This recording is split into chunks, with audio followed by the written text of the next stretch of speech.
So as we do, ready? One, two, three. Welcome to Muay Thai Bones. Pretty good.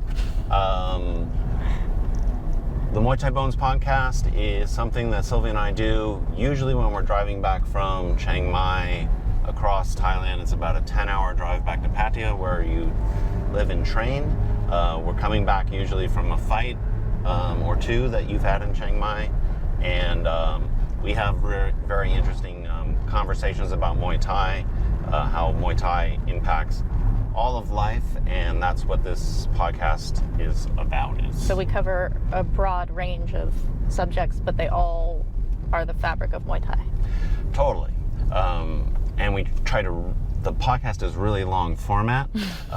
We speak for hours. We are very long format people. Yeah, and but it gives us the opportunity to really think about things in depth. These are the kinds of conversations we have over breakfast or when we're driving anyways, and we're like, we might as well just put this up and to enrich the conversation of Muay Thai. Muay Thai is not just combos and badass highlights. And who won? And who won. Let me see. Get that mic. Catching your lovely voice. If you're a patron supporter of ours, you can get a iTunes version. You can follow the podcast on iTunes. It's available to our lowest level of commitment. It's $1 a month membership. If you're not a patron, they're all on YouTube, and there's a YouTube playlist. We'll link that in the description. If you become a patron, you not only support Sylvie's fighting as she pushes towards an incredible 471 world record documented professional fights, which is crazy, which is going to take us probably 10 more years.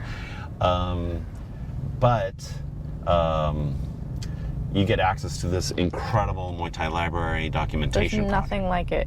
There's nothing else in any martial art, any fighting style, anything in Thailand. It is going to be the holy Bible of Muay Thai technique, probably. And we just keep doing different things. So what does that mean? Like, we just come up with new things. Like, let's do a podcast. Let's do this. Let's now do technique vlogs. Like, totally. There's so much expanding. over there. There's so much over there. Sylvie's like, are you adding another feature, amazing thing that we have to do? Kevin's like, hey, you know how there's still only 24 hours in a day? I've got this idea. Totally. Okay, so we're gonna thank you patrons and sponsors for supporting us, but we're gonna dive into this now, right? Yes. Oh, and we're starting out, we're filming with a GoPro, something that we just picked up. We used to film with our Fujifilm camera, so we're still working out the technical. Slightly experimental. This one, if you guys followed the first podcast, we have photos of how we jerry-rigged that camera up. This one makes more sense in terms of what GoPros are supposed to do, but we're still just jerry-rigging things and trying them out. So hopefully you enjoy the experience driving with us. So we're going to start out with our first topic. What is our first topic? Square one-ism. Oh, square one-ism. Mm-hmm. This is a very cool, I guess we'd call this mental training, put this in the mental training category, right? Mm-hmm. Maybe. And what we call square one-ism is derived from David Goggins. Right. The insane, how would you describe David Goggins to people who don't know him? Made popular through Joe Rogan and others. Goggins is a very intense dude. He does extraordinary things, and I guess the way to sum him up is using his own quote, which is to be extraordinary among the extraordinary. Yeah. He pushes himself like times 10. Yeah. So we're going to head over to David Goggins, but we're going to enter his square one-ism from a very particular Muay Thai oriented way, which is, you recently fought, we're not going to tell the whole fight story, but down in Hua Hin, you recently fought Jomkwan, who's a relatively unknown Thai female fighter who's as good as any female fighter you've faced. She's better than a lot. She's exceptionally good. She is really, really good. But she fights out of Isan. She doesn't get on the big promo cards. She's so highly skilled. It's really beautiful. It's a shame that that she's not more widely known. But you had fought her and beat her 3.5 years ago. Then she rematched and beat you. It was a kind of like, you guys were neck and neck with each other. And then now 3.5 years later, out of a sudden, like out of nowhere, like 1 week. 6 days maybe? 6 days or so. You were like, wow, my opponent's Jomkwan. Yeah. And so there was developing a kind of pressure that you were feeling that's, I guess, a natural, normal pressure before a fight, which is the possibility of shame. Yeah. So maybe let's set the picture mentally. Mentally, there's this incredible thing that happens where you're like strumming along, doing good in your training, working on things and seeing development, and it's groovy, and you have a fight coming, and then the moment the fight is actually scheduled, or even more so the moment you know who you're fighting, there's this mental switch that's like, and the anxiety comes in. It's like suddenly it injects all of this judgment into everything you're doing in training, rather than the meaning that was in all of your training. That's like, oh, I'm getting better, I'm doing this thing, I'm kind of like maintaining, grooving, advancing. Now it's like, is this relative to what you're going to be facing? I'm not exactly following. What is this relativity that you're, are you saying, can I bring my progress into the ring? No, so you're like, this is all great because it's not relative to anything. It's just relative to, are you getting better? Okay. And then it's like, no, you're fighting Jomkwan, and it's like, is what I've been doing correct for beating Jomkwan? Like, I haven't been working on the teep because I'm working on these other things. She teeps a lot, and now I'm all anxious about this thing. And it literally is any opponent. I like fighting people I don't know because it's a cheat to not have to know anything about them and get nervous. They also don't know anything about you, which means they don't know to stay away from you. Yeah, I don't think about it that way, but that is also It's true. a big advantage to fight somebody who doesn't know you. Yeah. Fighting somebody who doesn't even know who you are now is becoming very rare because your name is reaching far and wide. Yeah. But I feel like we're moving a little bit further away from what I was focusing on. Well, you were saying, why is this mental? Like, why is this a mental... Okay, but I'm actually pursuing the shame dimension, which is not really a technical question like, I've been working on the teep, will the teep work? It's the fears that develop if I'm unprepared or do not perform well. Yeah, so this goes with what I was saying, which is that if you don't know your opponent and they don't know you, you don't have very many expectations because there's nothing to attach expectation to. If you fought them before, you know them or whatever, there's this, I should beat Jomkwan because I have beat her before. Or I'm nervous to lose to her because it felt super shitty to lose to her before. There's expectation built into it. And so instead of pulling your previous experience with that fighter into your mental preparation for the fight, square one-ism is no expectations. Like, I fought her 3.5 years ago. Why would I? I disagree. Okay, go. Square one-ism is not everything's calm and relaxed because I'm just at square one and everything's chill. Square one-ism is uncomfortable, is returning to the state of uncomfortable.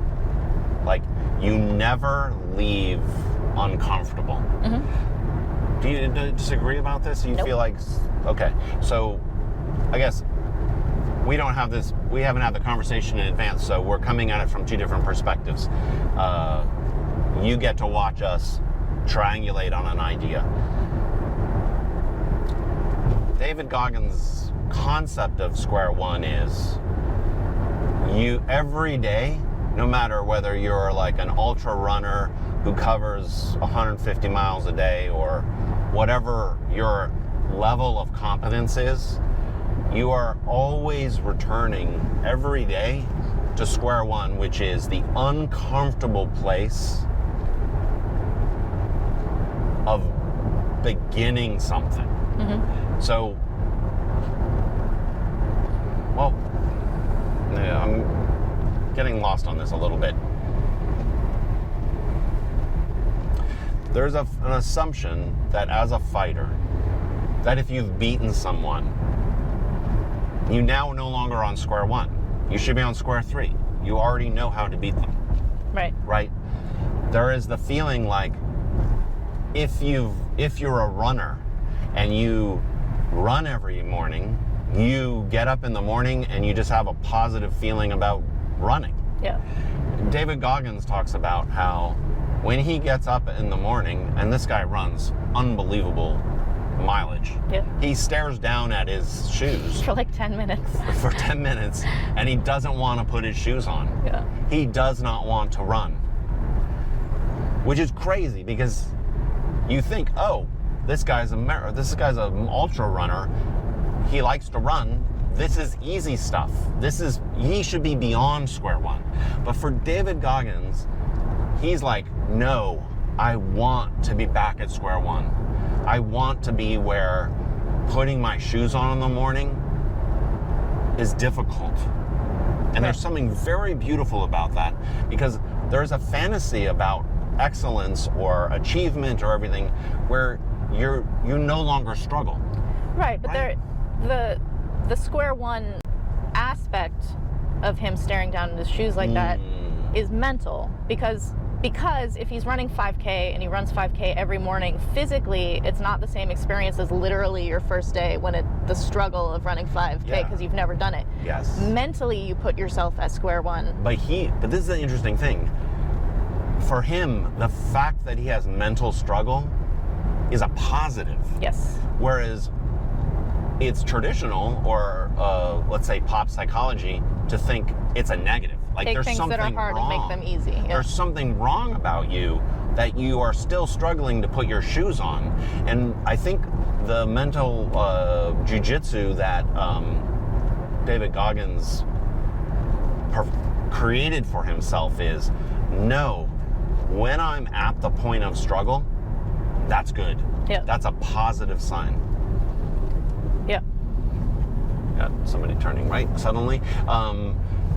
And so this is what clicked for me about you coming to this Jomkwan fight, is you hadn't fought her for a long time, and she actually had beaten you in the last match. And so, but there was the assumption, just like David Goggins putting his shoes on in the morning, or a runner, an experienced runner putting the shoes on, there should be this assumption that I shouldn't be at square one. I should not feel that the potential for shame in maybe getting bettered by her in some way shouldn't be gnawing at you. And you're like, and the fact that it was gnawing at you had this sense about it like, there's something wrong that it's gnawing at me because I've fought 240 fights. I should be above that. I should not have this premature fear or stress. Like, I should be evolved about that. And it reminded me very much of how David Goggins, he should just be able to put his shoes on in the morning. Right. And he's like, no, the fact that you're struggling, you're returning to square one is the positive sign because that's where growth is. Yes. And I don't know, there's something about reversing that, the assumptions of struggle. Like, a lot of times people take the fact that there's struggle as a negative sign. Yep. Like a warning that something's wrong. Yeah. And what's interesting about Goggins is that he's like, no, I seek out that ragged edge where there's struggle. And what I find interesting is, well, this is a larger concept, but I feel like fighting, like the act of fighting, let's say professionally or publicly, contains within it essentially the possibility for shame. Yes. If you're fighting and there's no possibility for shame, you're no longer fighting. There's no risk yet. There's no risk, right? Yeah.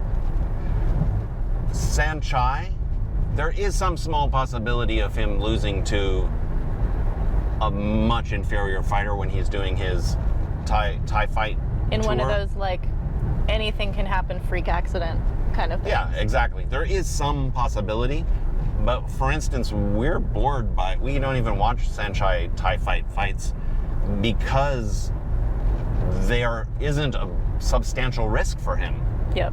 right? It's almost like a demo in a weird way. I feel like I'm talking and you're just saying yes and no. Well, get to the point of shame and how You take me there. shame and square one You take me there. Or do you not know where I'm going? You go where you're going because I have a different example, so. I'll go with your example because I've been talking for 5 minutes. Okay, well, last night we were watching Sao Sing fight. Sao Sing is one of the best female fighters in the world. She's a superstar in Thailand, tons of experience. She's like 24 years old, 23 years old, has been fighting for like 13, 15 years, something like this.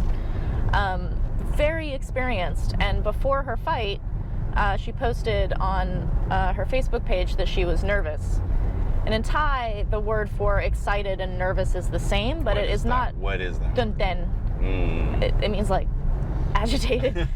It's not positive. Like when I'm like, I'm excited for that to happen, it has a positive connotation. When you're like, I'm nervous for that to happen, negative connotation. So we have two words in English that describe a very similar experience that either has a positive or negative feeling to it.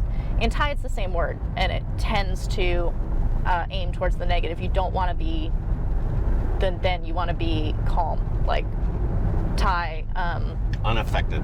Thai values calm and unaffected. So she's writing that she's nervous, and a reporter of Muay Thai who's known her for a very long time teased her in the comments and was like, what are you, a beginner? Like, why would you be nervous? Exactly what we're talking about. And there's this assumption that's like, why would Sao Sing be nervous? She has so much experience. When people hear that I still get nervous, they're like, what the fuck? Like, I'm at 245 fights.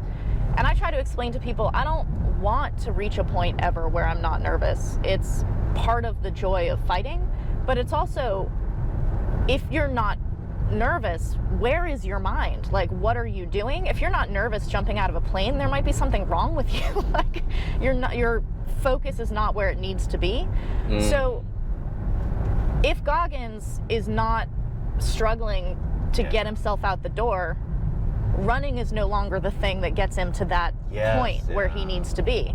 So if I'm not nervous before my fights anymore, I'm not going to be fighting to try to get what I need out of that.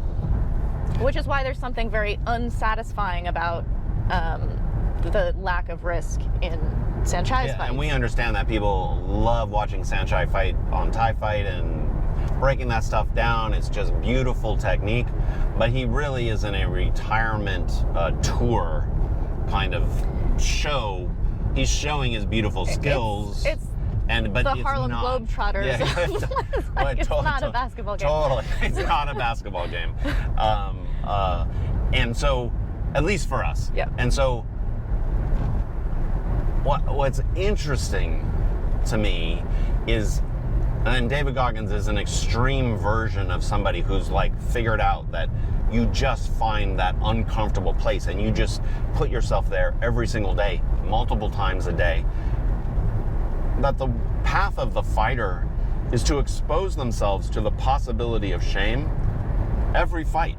And this is the connection back to Sao Sing with all of her experience and why she's nervous, is that the shame of losing when you have all this experience, like you should win or you should perform well because of all this experience, the risk of shame of failing, you're on like, the more experience you get, you're just adding rungs to the ladder, which means if you fall, it's high. If Saenchai lost to one of these Muppets that he fights, the shame of that would be pretty fucking high. Like, for him, but not. People would still love him. It's not a big deal. They're like, oh, he just got caught, whatever. But it's. But he would be there. But I'm saying he has a very small. There is a small element. It's not a major element in what he's doing. what's interesting about understanding that fighting is a shame game. Like, it's why fights are done in public, in front of an audience, that there's a public dimension of that, is that it also gives clue to why Thai scoring is the way that it is. That in the West, the big fear is that you're gonna get your ass kicked, right? That someone's gonna like dominate you with aggression and then knock you out in some terrible way. In Thailand, the fear is that you're going to be exposed as crumbling under your own faults, right? So that's why Thai scoring is much more about making it look like your opponent withered, rather than I put a beating on him. And it's like an intellectual debate where you let your opponent reveal themselves to be a fool rather than insulting them or something. That's a fucking great analogy, baby. So, I don't know. What do you? So you kind of agree with me that returning to the square one of shame, and if you're feeling shame as a potential of shame before a fight as a fighter, on your first fight, your 10th fight, your 50th fight, it's not a sign of a flaw in you or a problem. Like, you're actually doing the very thing that fighting is. It doesn't go away. It does not go away. You might get more skilled, and actually it took you a very... What are you laughing about, Once baby? my kid is 16, I won't worry anymore. Like, what do you think is happening? Go up. But I was going to say that before you took to mental training, you were really largely unskilled in how to deal with those feelings, and you've become much more skilled at it. Like, you still feel them, but you actually now have strategies on how to deal with this the process. This is again right? something that Goggins talks about in a way, although I don't think he would connect it to exactly what I'm saying here. But in the same way that he ran that 100 miles and his feet were completely fucked, and he was like broken bones, pooping himself and everything, yeah.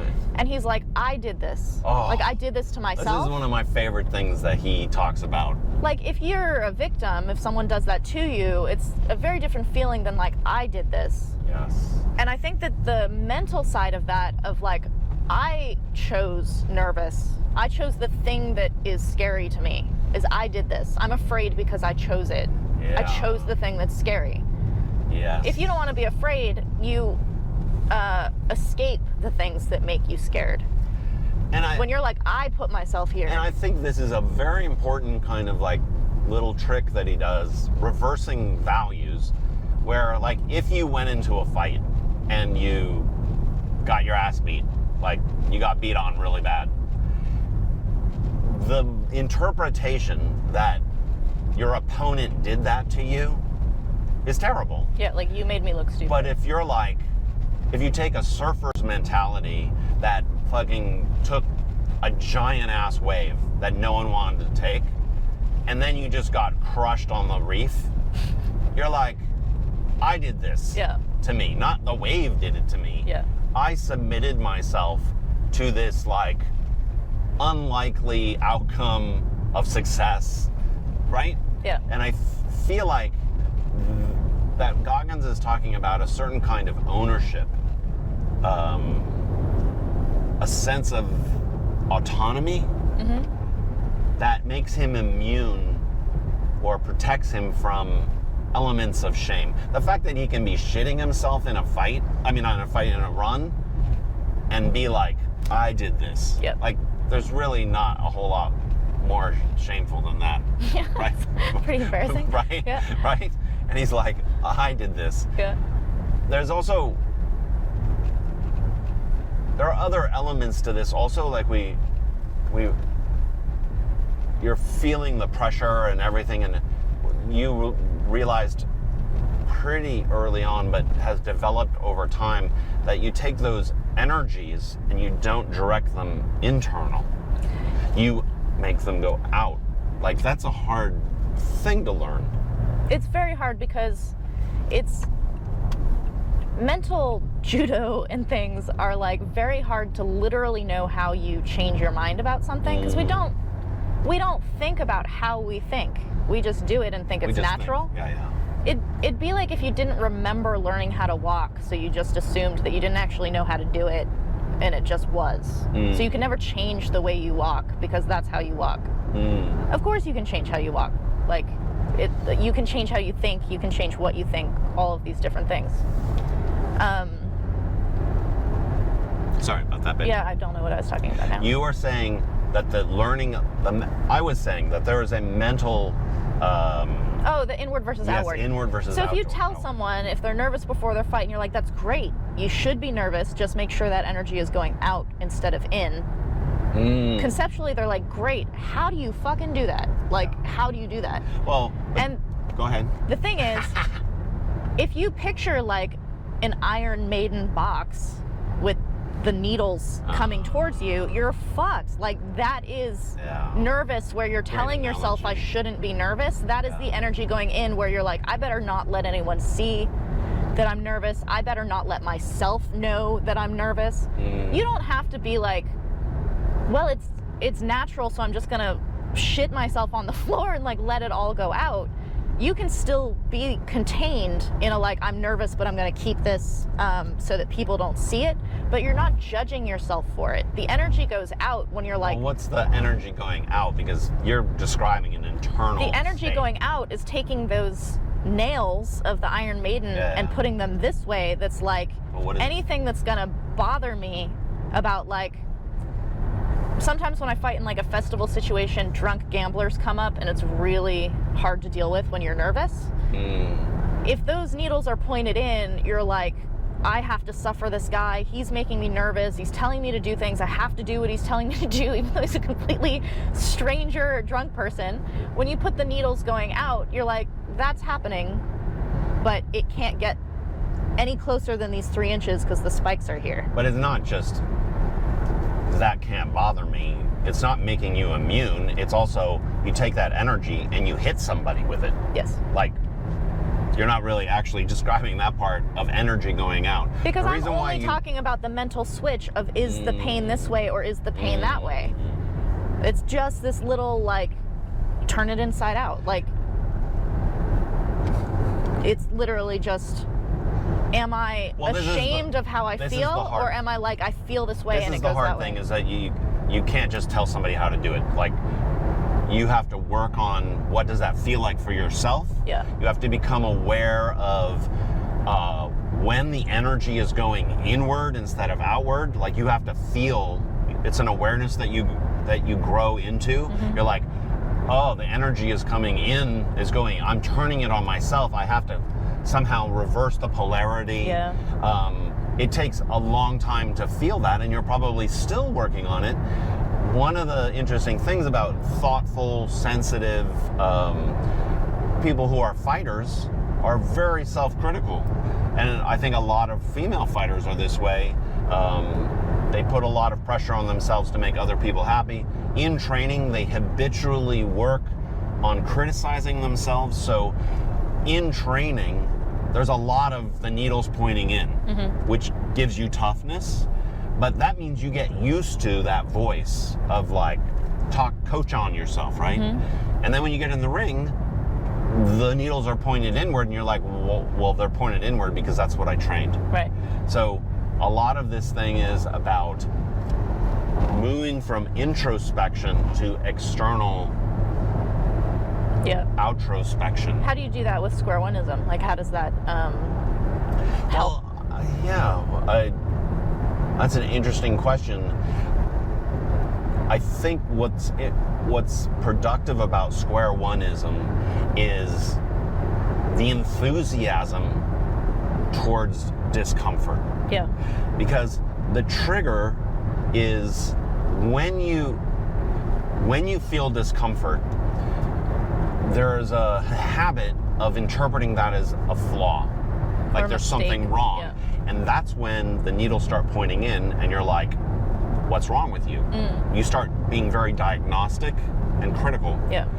And Goggins' celebration of discomfort is like no, discomfort is not a sign that something's wrong. It's a sign that something's right. Right. And when something's right, that internal voice doesn't kick in. Yeah.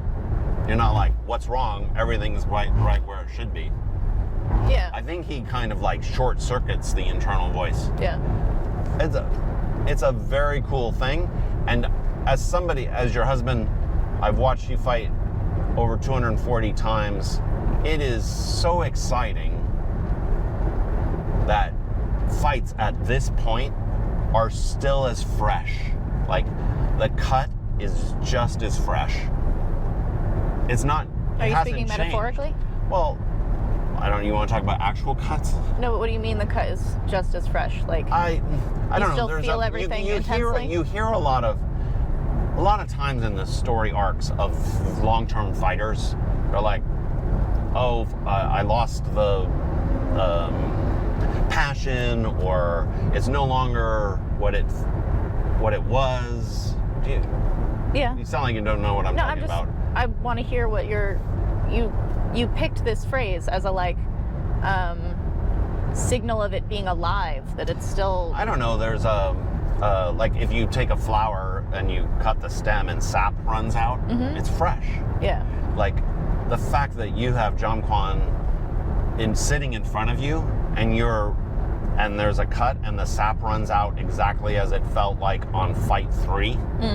The same risk is there. The same shame is there. You're more experienced, but your experience hasn't numbed you or distanced you to that discomfort. Yeah. The fact that you're returning to square one, uncomfortable. Like the whole point about Goggins' square one is not like, oh, it's not metaphorically uncomfortable. Yeah. It's literally uncomfortable. Yeah. And that's what is incredible, is that at 240 something fights, that literal discomfort which stimulates you to grow is there. Yeah, I think that that's an important point, though, is that nervous, scared, don't want to do it, like whatever these things are a tool that you can build different things with. Don't build the same fucking cutting board from shop class 60 fights in, right? Like, you're saying it's the same as fight shop 3. Class. It is the same as fight 3 in that I'm still nervous, but it's my organic nervous. It's whatever my version of nervous is, but it is way evolved from fight 3. I didn't mean that. But the shame nerve thing is the engine that makes anything possible. Yeah. And that quality being so fresh after 240 fights, that's what says to me that 471 fights is totally reachable. Yeah. Because if it's there at 250, it's going to be there at 350 and 450. Like, as long as we're in the same process, as long as you're still chasing discomfort. And I think the reason why it's there for you is fights have always been part of training for you. Yeah. It's like, you're not going to a fight to shut people up or going to a fight to win a belt and prove once and for all you're the whatever, right? I think that many people feel like drawn to fighting because they want to end the discomfort. Yeah. Right? They don't want square one. Yeah. They want square 10, and now I've graduated from the game board. Yeah. Right? But I feel like one reason why it's still fresh for you at 250 or whatever we're at, what are we, 240? 245. 245, is because you pursue this in training, this discomfort, constantly. And fighting is just one more dimension of your process. Yeah.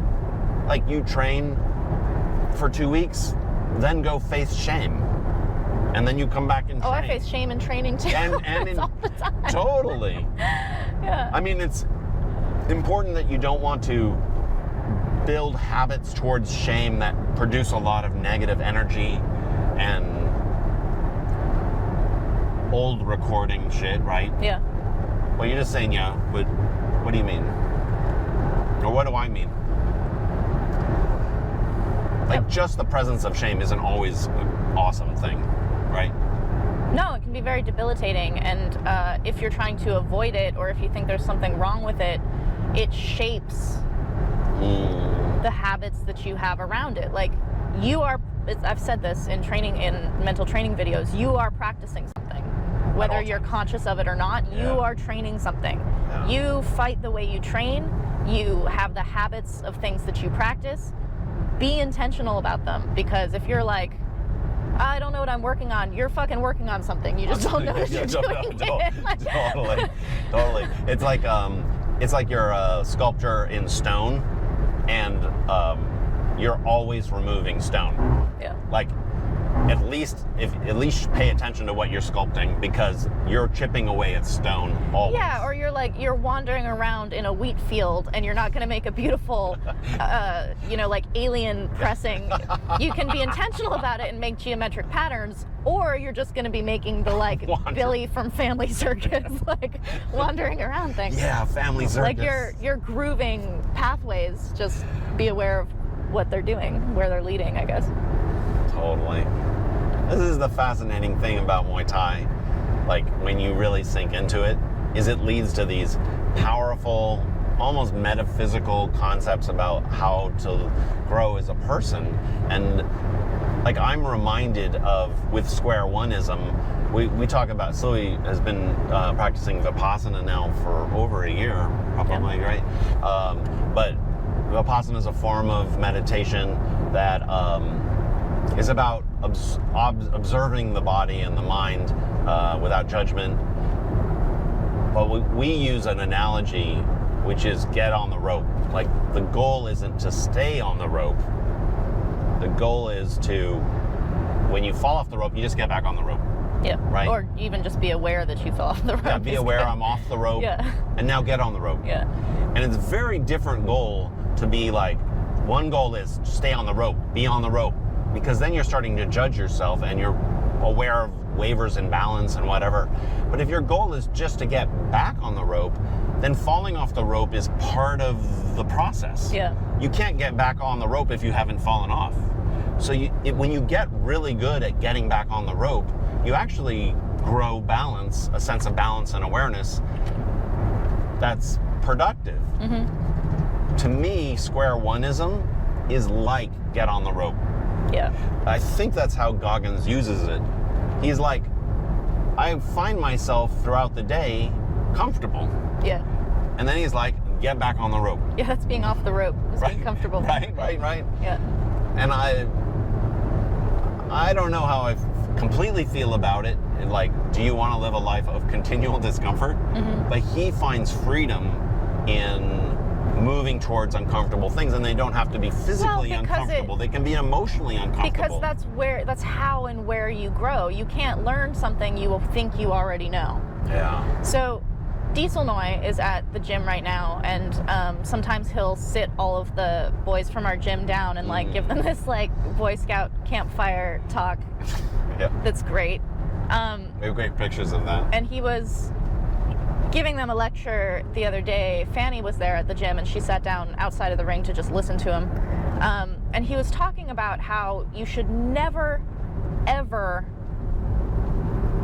acknowledge your fatigue or train fatigue when you're training, because you will be training that fatigue. You'll be training the performance of I'm tired. So don't run like this when you're tired, like, oh, I just have to. You're like, every fucking step I take is making me stronger. Every time I hit the bag, every single strike, not, oh, I hit it exactly perfectly technically. Every time you hit it, you're making yourself stronger, even if it's wrong.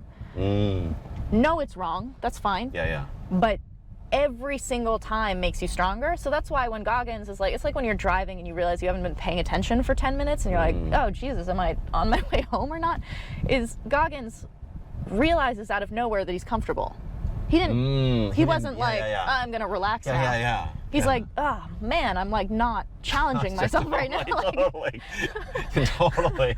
I needed to pick something up and put it down. Which is cool. He's like every single time that he makes that decision, he's better. He's making himself stronger. He's callousing himself. He's like pushing. It's a very beautiful thing, and it's a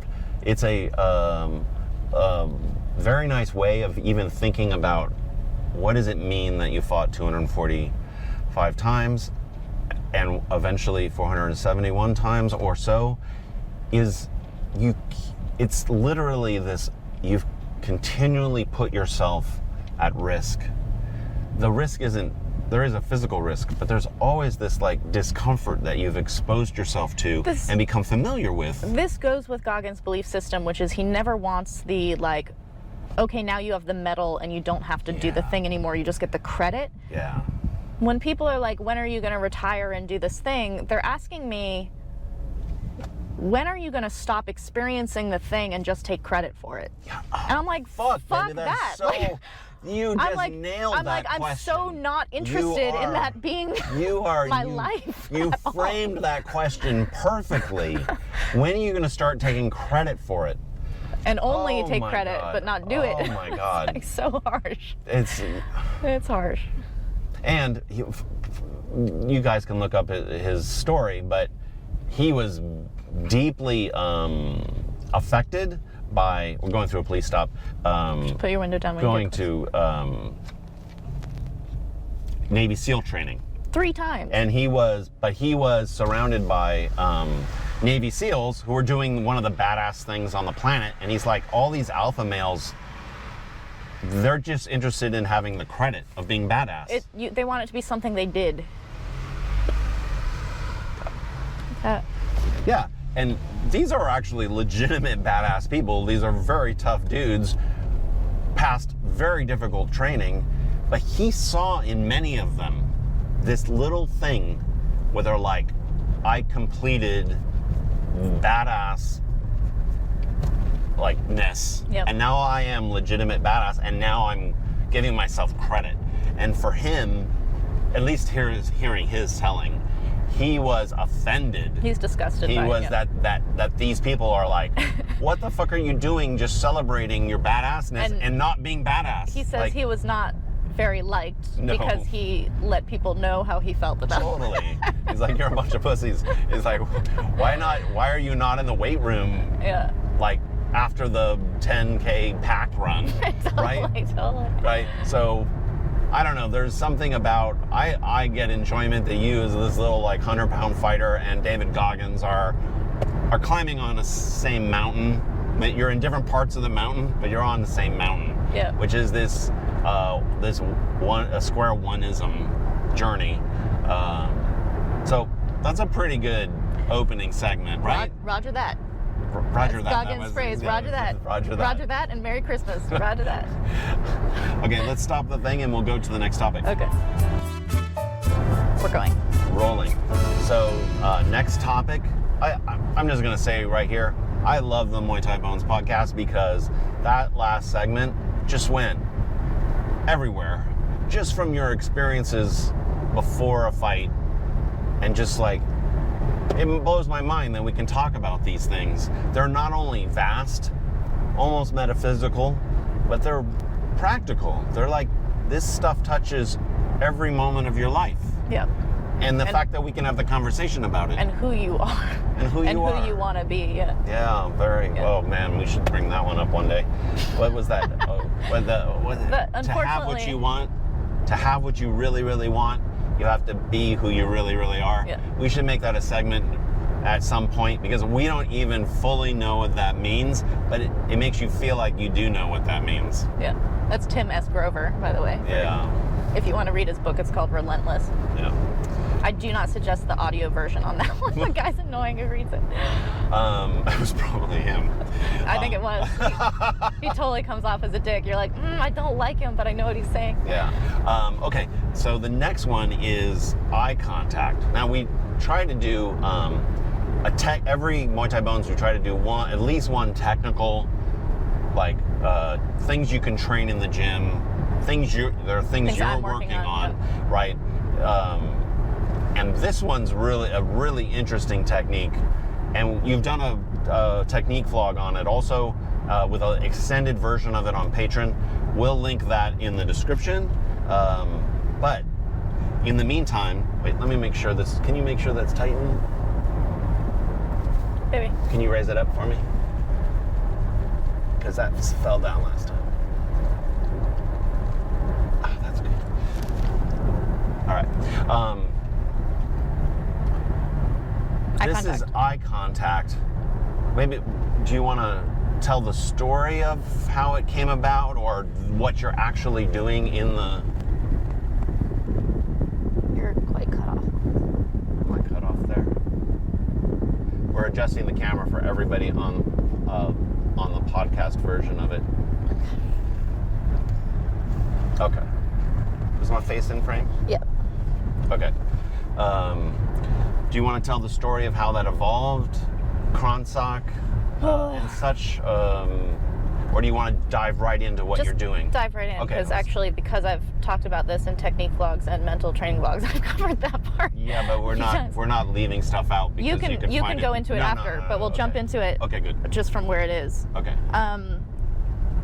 Basically, I do not make eye contact when I'm training.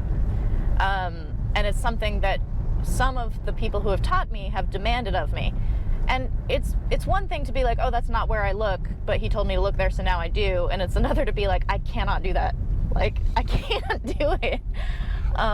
Well, to open up, just as a larger concept, there are many places to look as a fighter. Yes. Like, and different fighters and crews will tell you, look here, look there. Yep. There's no like proper place to look. Right. So sometimes it's the collarbone, sometimes it's the belly button. Who actually makes a lot of eye contact, but didn't acknowledge that he makes a lot of eye contact. When I asked him where he looks, he goes, wherever you can see. Yeah, but you don't want to tell a student, look wherever. Like, but the point being that where people choose to look is where they see what they're looking for. Right.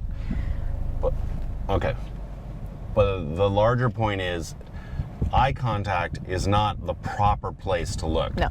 But we were drawn to the challenge of using eye contact as the place to look because it was so hard for you to do. Which is what I was saying, is that I'm building out picture. If they had been like, look here, and I was like, great, look there, never would have gone into this.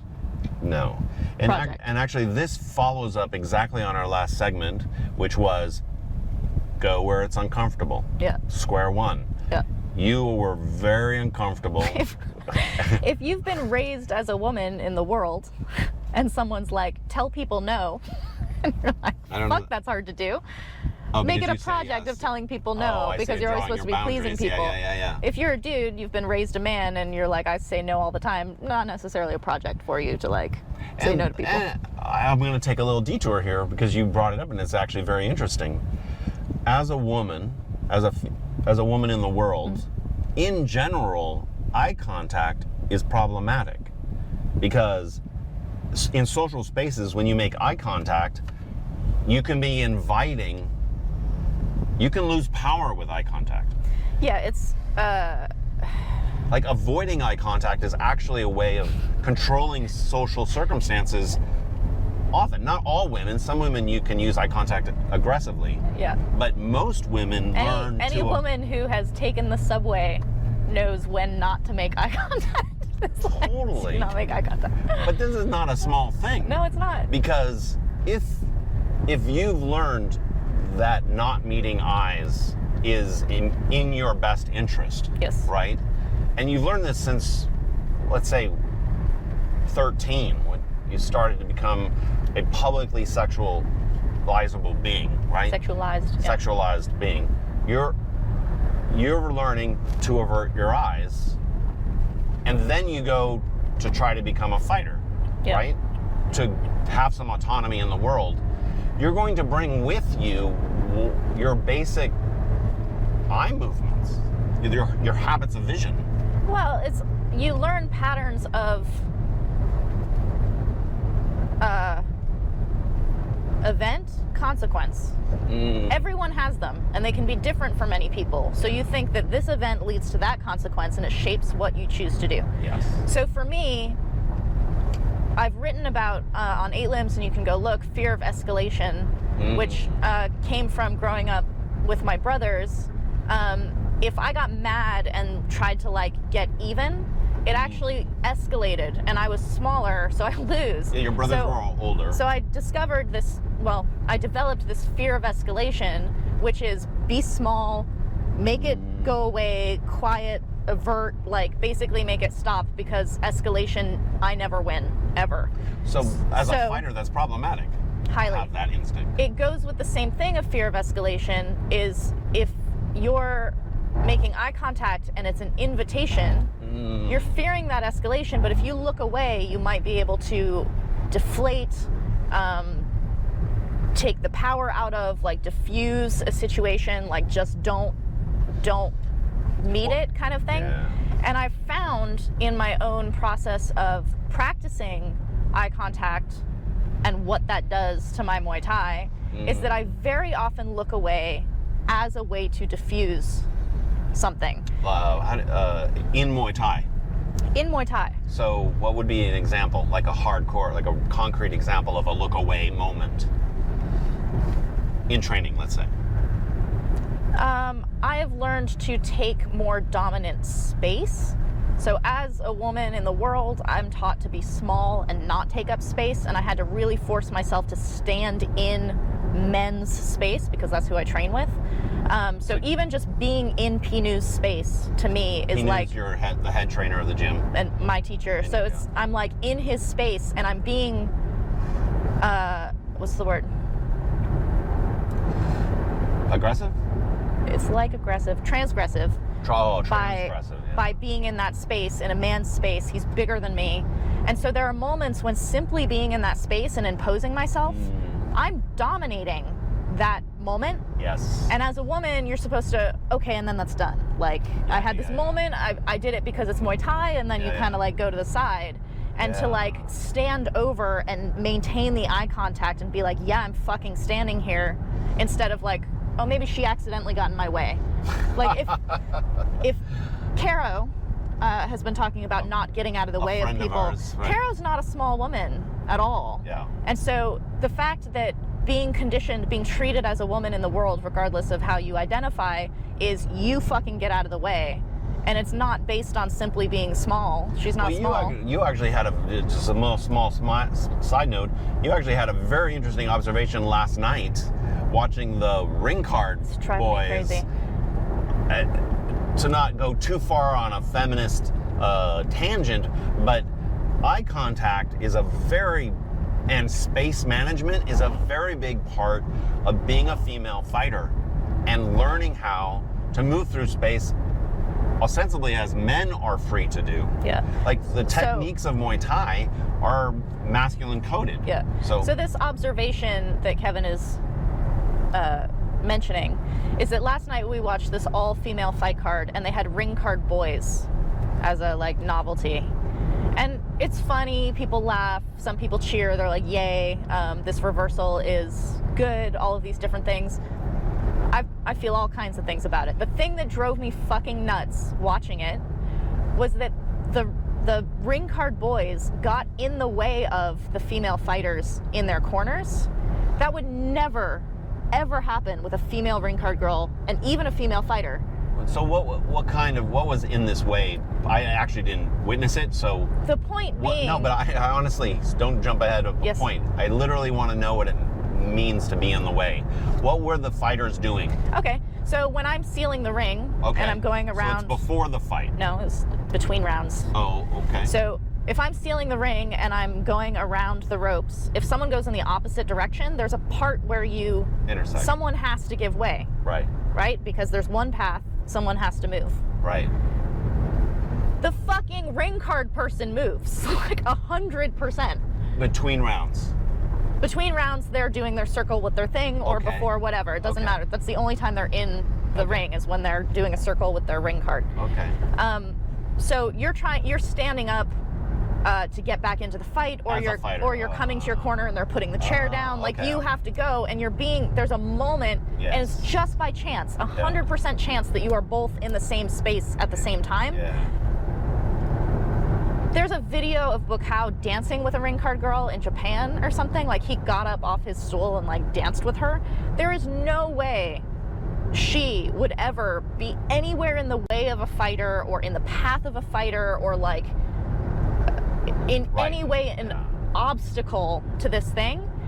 And it is such a throwaway, not important thing in the world, but so indicative of conditioning, gender conditioning, being demonstrated in this tiny thing. And these guys maybe even were fighters. Maybe, I don't know. They looked a little hit in the gym. Oh. Well, so the thing about eye contact and why I am mentioning that it has gender influence for me as a being conditioned as a woman in the world, identifying as a woman in the world, is that this eye contact thing, the reason I'm training it is that it has way more influence on everything else that I experience and do than look in the eyes or don't. If I look at the chest versus the hips, I see. Makes no difference in my experience or life or world. I'm just changing where my eyes are. Yes. To have to force looking in the eyes is so hard that it has great meaning and impact on everything else that I do. And it's actually just that fact of it, been this little hack that, going back to The Inner Game of Tennis, which we've talked about many times, it's a brilliant book, absolutely read it. A mental training book that we actually did a reading group on. Yep. He divides basically the mind and muscle memory as self 1, self 2. So self 2 is when you have your muscle memory, you've done all your training, your body knows what to do. But self 1, your mind always wants to take credit for and control of self 2 and be like, no, I made that happen. You need to be doing this. It's the inner voice. And I have... Yeah, okay. Let's not go into self 1 and self 2 because I'd like to do that after. The reason I'm explaining what that is simply to say that the discomfort of making eye contact shuts self 1 up so hard. There is no inner critique of like, did my kick come out correctly when I'm so uncomfortable trying to make eye contact. But let me go in a specific order because that's the consequence of training eye contact. I want to first go in actually how you're training eye contact, and then we can talk about the results that you're seeing from training eye contact. So how are we doing on time? Does the battery look okay? You actually can't see the battery while it's going. Okay. Unfortunately. Maybe we just keep watching it and make sure, see if it stops, because we're working on tech, everybody, that we haven't quite used this app and everything, so we're not quite sure. And this thing is kind of not in the picture. So can you jump in now and describe literally what you're doing in the gym to train eye contact so that someone can copy you and take this into their own gym? Can you ask a question? I don't know what you... I do it... Literally, what are you doing? I'm literally looking in the eyes of my pad holder, sparring partners, clinching partners, and where eyes would be on a bag and in space where they would be when I'm shadow boxing. Okay. So the reason I do it on the bag and in shadow boxing is that I realized while I was hitting the bag that my face literally felt different because I was not looking there. So I have other problems where the way my body map feels shadow boxing or on a bag does not feel the same as in sparring. I'm literally in like different positions. And so how can you expect things that come out really smoothly on the bag or in shadow or pad work to be the same under that pressure if you literally feel different? So this is part of a larger project that you've taken on, which is I want continuity. What I'm doing in the gym, in the different stations of training, to map onto what you do in the ring. Yeah, it's like altitude training or heat training or something. If you're going to go run the bad water, you want to train in heat because you're not going to fucking feel the same if you're in Minnesota and then you go to bad water to actually run the race. But part of this is realizing, becoming aware of how differently you position your body, including your face. Yeah, so I was realizing that my face felt really different because I'm not trying to look at eyes, whereas if I'm looking up like this feels different. the tucked chin and the eyes up feels different. So I made a point to still look at where eyes would be to train my body to muscle memory, my facial expression when making eye contact. And I gave myself waiting in time.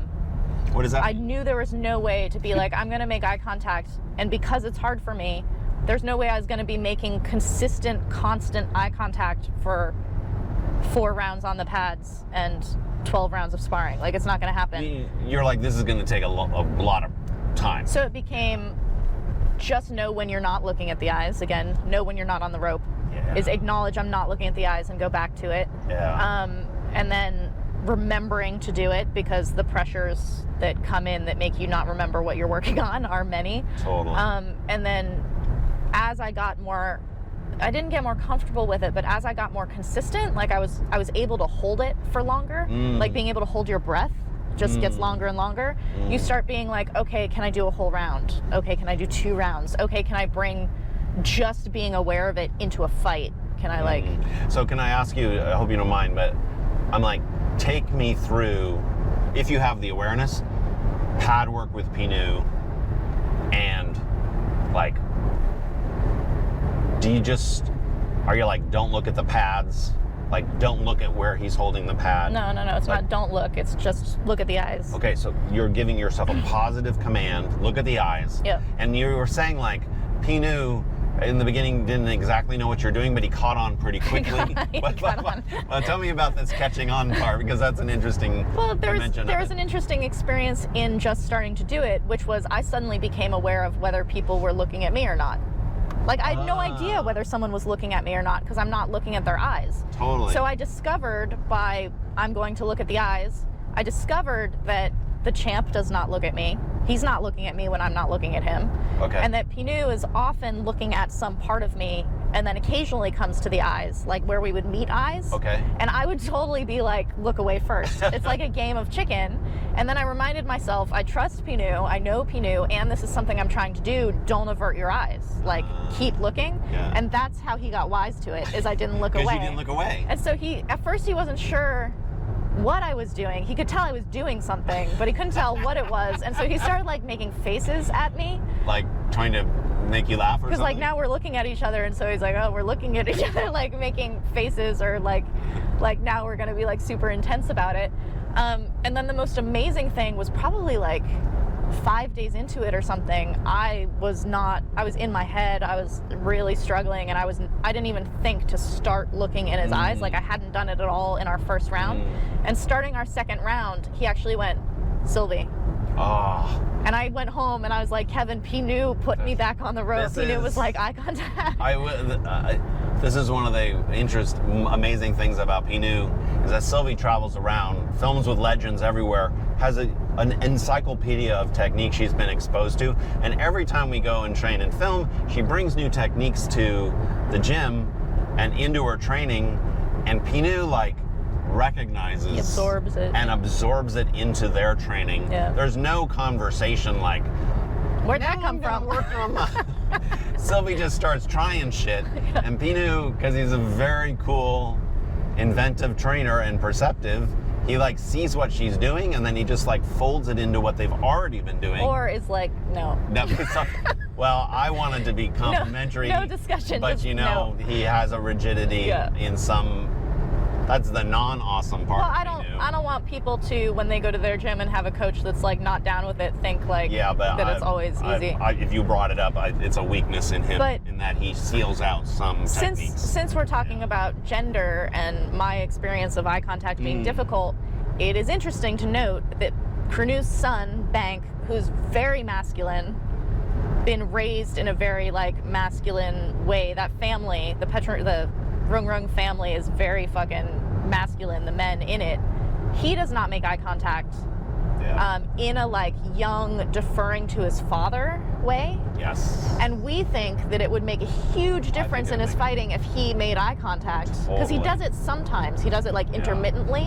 And he almost does it, when he does it with Krinu, he does it to check whether that was okay or not, and then like goes back to the goes thing, back to which is the deference. opposite of what I do, which is look and away. This is an interesting component, is that because a lot of eye aversion is signaling deference, not all of it, but some of it is signaling deference, because Muay Thai, especially in Thailand, is about dominance, not aggression, but dominance. Practicing deference visually, like symbolizing deference, means you're training the opposite of the goal of Muay Thai scoring. Yeah. And if you have built-in habits towards deference in the culture, it can make you struggle. And bear with me on this little side tour here. There have been several legends that we've trained with for the Muay Thai library that were like, look in my eyes. Like they're telling you to do that. But for me, the strongest impression was Krongsak, an amazing fighter who might have even beat Yeah, okay. All right.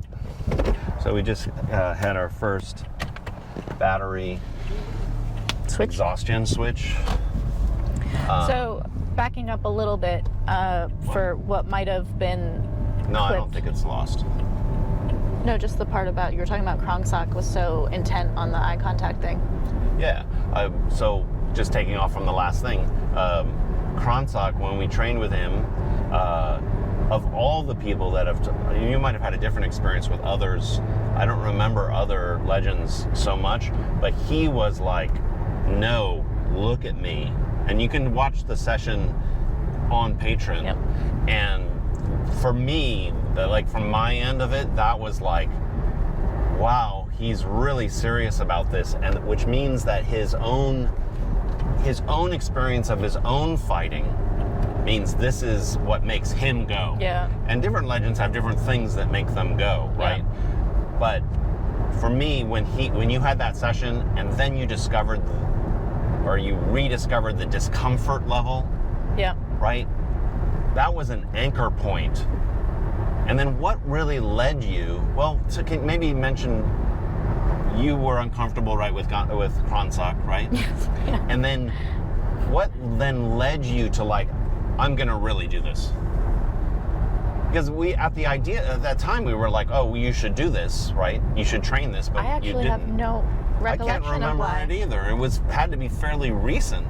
I had already started doing my like real-time mental training vlogs in training. Oh, that and did it was come maybe in like about my that. third one in that I was like doing this eye contact thing. The thing about when I was first experimenting with it was that I totally had a much better sight picture. And it wasn't like I can see more, it was like I don't even have to see, and that I could kind of like feel more. And I made a joke to Kevin that is literally the opposite of when Luke Skywalker has the blindfold on and is like playing with the ball to like learn his lightsaber thing, is that instead of like learn to feel and like do it without vision, just close your eyes and do it Spider-Man style, is I feel like I can see suddenly. Well, maybe. I don't know why I first did it. I know, but right? some of the people at the gym make eye contact. Like Alex looks in the eyes, Yod PT looks in the eyes really hardcore, and Kronu actually looks in the eyes a lot, but not when people are looking at him. Okay, so that's not, but eye contact is like you're locking in, like everything. So let's fold back into self 1 and self 2. Explain what a sight picture is. It's an analogy. It's taken from marksmanship.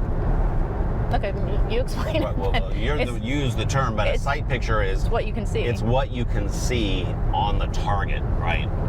Being able to perceive the target. Sorry. Oh, this is bothering you a little bit. Maybe what made me think of it is that for a while now, you had this intuition that you're like, stop targeting, stop looking at the pad. This is it. Kronu was like, quit looking at my leg before you want to kick it. I know you want to kick it. He's like, look up when you're going to kick down. Yeah. Right? Which is Namsak said that too. Yeah. And so I was like, okay, if I'm going to stop targeting and I have to like pick a place to look, generally I look at people's hips because I come from soccer. Right. But when I do pad work, I look like this, like looking at the target. Right. And so I think it came from an influence of Nam Sak Noi being like, look up, then kick down, or look down and then kick up. And I was like, I'll try the eye contact thing again. And then because you were in the right mental space, the fact that it was hard to do stimulated you rather than made you like, no, I'm not going to do that. But it was not only this is hard, so I'm going to do it Goggins style. It was also in the glimpses, the moments that I would look up, I was like, my fucking block is coming out. Like, I'm not telling it to do that. It just like happened. Okay, so now let's fold back into self 1 and self 2. Yeah, okay. Because, and who's the author of that book? I don't know. Sorry. What's the name of the book? Garraway, I think is his name, but it's Inner Game of Tennis. Inner Game of Tennis. He divides the self into 2 parts, the body and the mind, the talking mind, really. And his whole theory, he was a tennis teacher, is the talking mind doesn't know what the fuck it's doing. It's tense. It thinks that it's the boss and the one that knows everything, the expert, but actually it's the body that knows everything.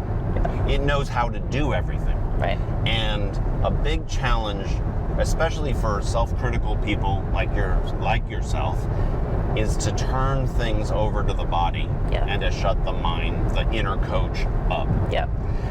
And what you discovered was the difficulty and intensity of looking in the eyes shut the inner coach up. Mm-hmm. Can you talk a little bit? You mentioned it before, but now I want to hone in on it a little bit. Again, it's because it's hard for me. It's because it's uncomfortable. If you have no problem looking in someone's eyes, it might not shut up your inner critic.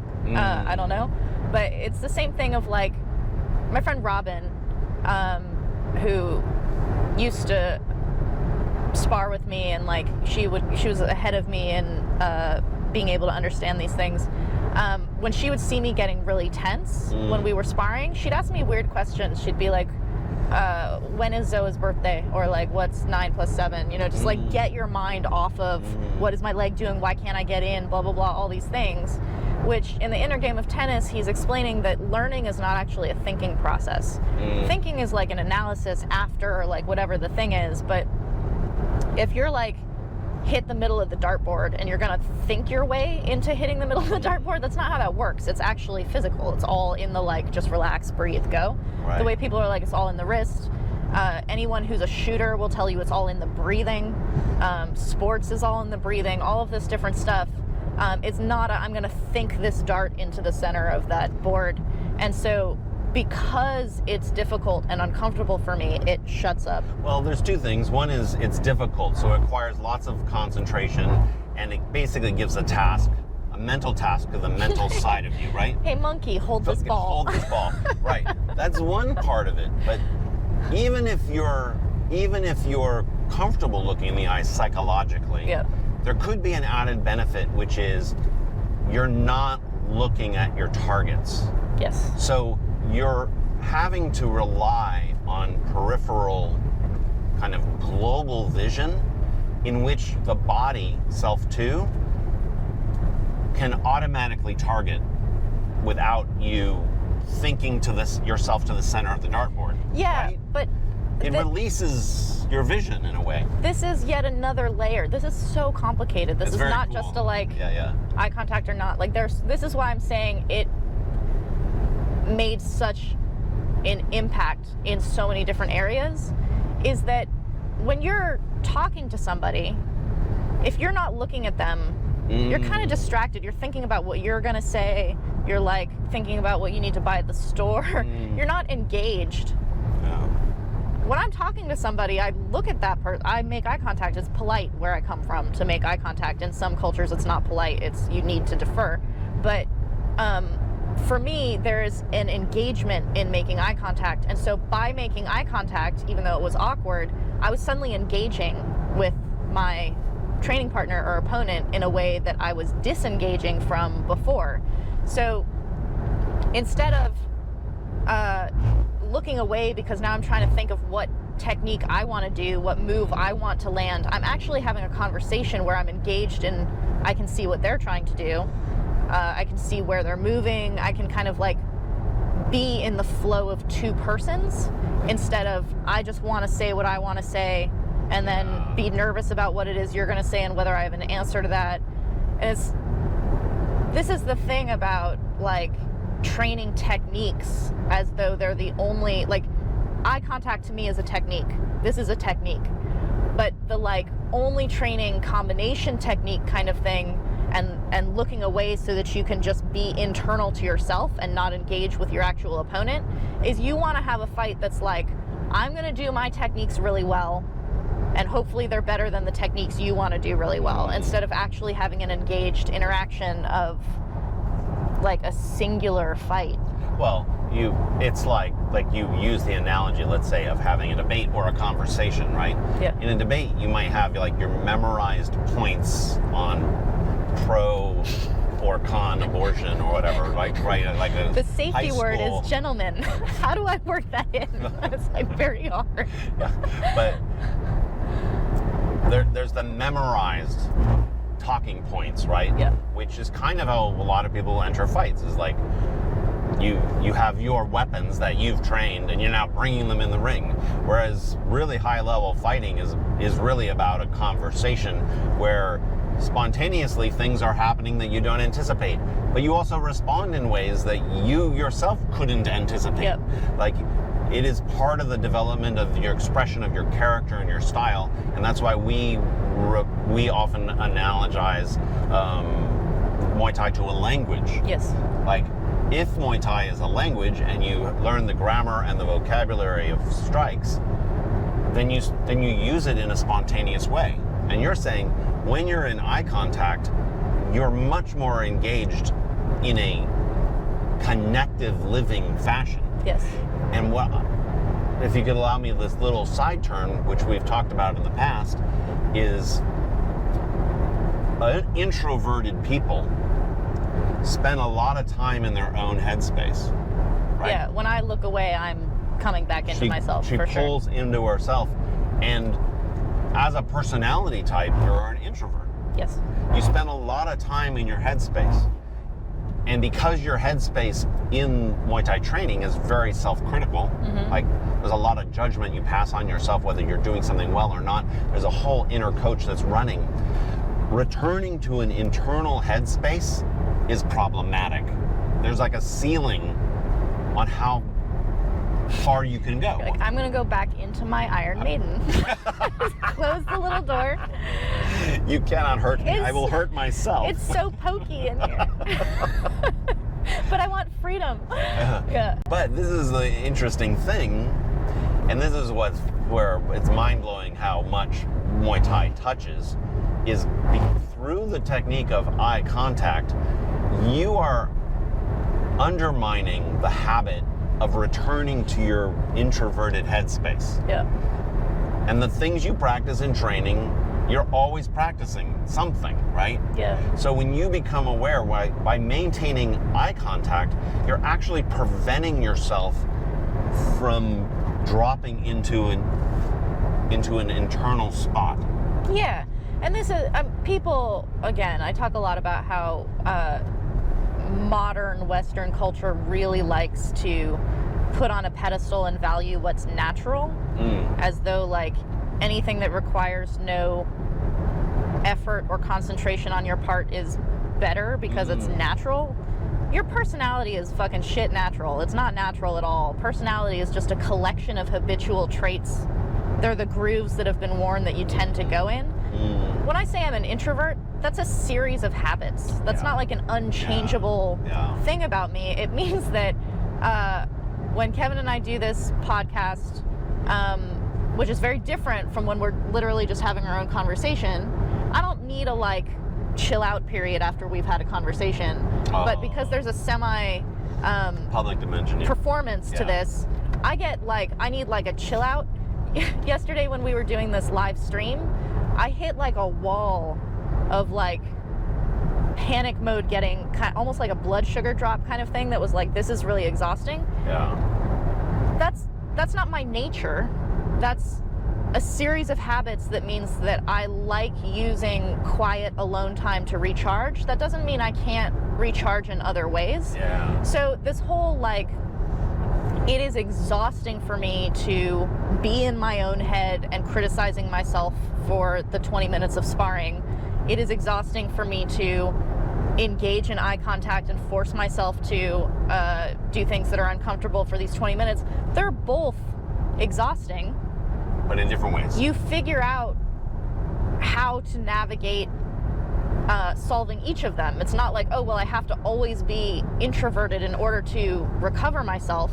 It's like, no, you can actually talk for 45 minutes and have a wonderful conversation and feel revived by it. Well, I'm going to say this is one of the more, I love you so much, baby, and I love your introverted self, but one of the fascinating things about you becoming a fighter, and the fighter with the most fights probably ever it's going to be, is we are full spectrum beings. Like, Yeah. we hit every color, every bandwidth on the radio, but then habitually we stay on certain bandwidths, certain colors of the rainbow, but we actually have great breadth of capacity of expression and experience.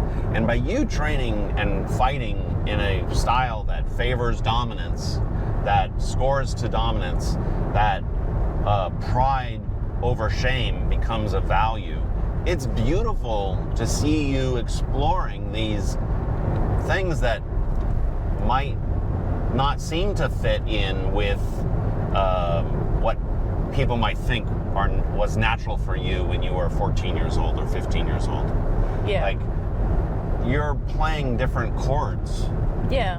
I'll always remember that kid Shane, who was training out of the Watt. The first time I ever sparred in my life, we went to the Watt, and it was like 2 weeks before my first fight ever. I had no sparring experience.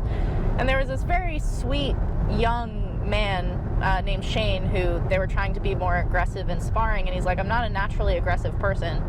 And Phil Nurse was like, this isn't ballet. Like, you need to learn how to be aggressive in a fighting sport. And at the time, it didn't mean that, but in the 10 years since In your then, memory of that. talking about this here, this like, I am not a naturally extroverted person. I am not a naturally confident, like whatever the thing is, like I'm not naturally this thing that I'm struggling to do right now. I understand what people mean when they say that, but it's like, it would be if you did it more often. Like, it could be, I could totally be a like extroverted host on E! Channel if I did it a lot, right? I just do it a lot. Well, I'll say, you know, you're an introvert, shy person. Your instinct is not to like share stuff, but you've vlogged 350 times. Like, there is a dimension of yourself that has grown, and honestly, some of the most interesting contributions come from people who are doing the thing they're not natural at, supposedly. Yeah. Because they're tapping into an authenticity of expression that isn't rehearsed at all hours of the day. Yeah. There's like, you have to dig a deep well to get to that oil. Yeah. And I think that's kind of what's happening with this eye contact, is that you're digging a deep well to get to a certain level of crude oil. Yeah. Like, it's very, very cool. And it's just starting, right? Like, you've only been doing this for a month or two. A month, maybe. Yeah. And for anybody watching, for let's say 75% of you, you can take this to the gym tomorrow. There's very few things you can take to the gym and it will touch everything in the gym. Everything you do. You can take it to not even at the gym yet. If that dude is staring at you on the bus and you don't look away first. Yeah. Well, that's another element of your theory about stuff. Is one of them is how you do one thing, you do everything, right? And a lot of the things that you've tried to change that you want to do in the ring and in the gym, you practice them outside of the gym, like in the grocery store, right? Well, you're just saying, is this? Yeah, we've talked about this on previous but not podcasts. Everybody's listened to but every it's podcast. basically to recap is that people like to, myself included, which is why I know this, we like to compartmentalize our problem, which is like, I'm having a hard time being aggressive in sparring. Okay, well, the reason you're having a hard time being aggressive in sparring is because you're not aggressive in your life. Like, so if you want to become magically aggressive by going into the ring and now it's time to spar, you need to practice that in not the context of that moment. Like, you can't just turn something on. I mean, some people do this alter ego thing. I think that was what we talked about. Some people try to create a switch, but you've found it's much more edifying and maybe it's more authentic. Authentic for you to change the fabric everywhere. Yes. Like, find ways of taking up more space everywhere. That's where it comes with the eye contact is, hey, turns out in my entire life, I use averting my eyes to diffuse tension and discomfort. Yeah. So there are days I go to the gym that I don't feel very good, like I'm very critical of myself, or it's like mentally a hard day, and I've on occasion realized I am not looking at anybody, like I'm just staring at the floor all the time, which means that when I'm doing that in the ring and I'm like, God, why am I doing that in the ring? It's because you do it in your life. And if you are doing it in your life and you're trying to fix it there, doing it under the pressure in the ring is great. Like, you basically don't want to have that little baggie you get your fish in and the fish tank and have them be completely different temperatures.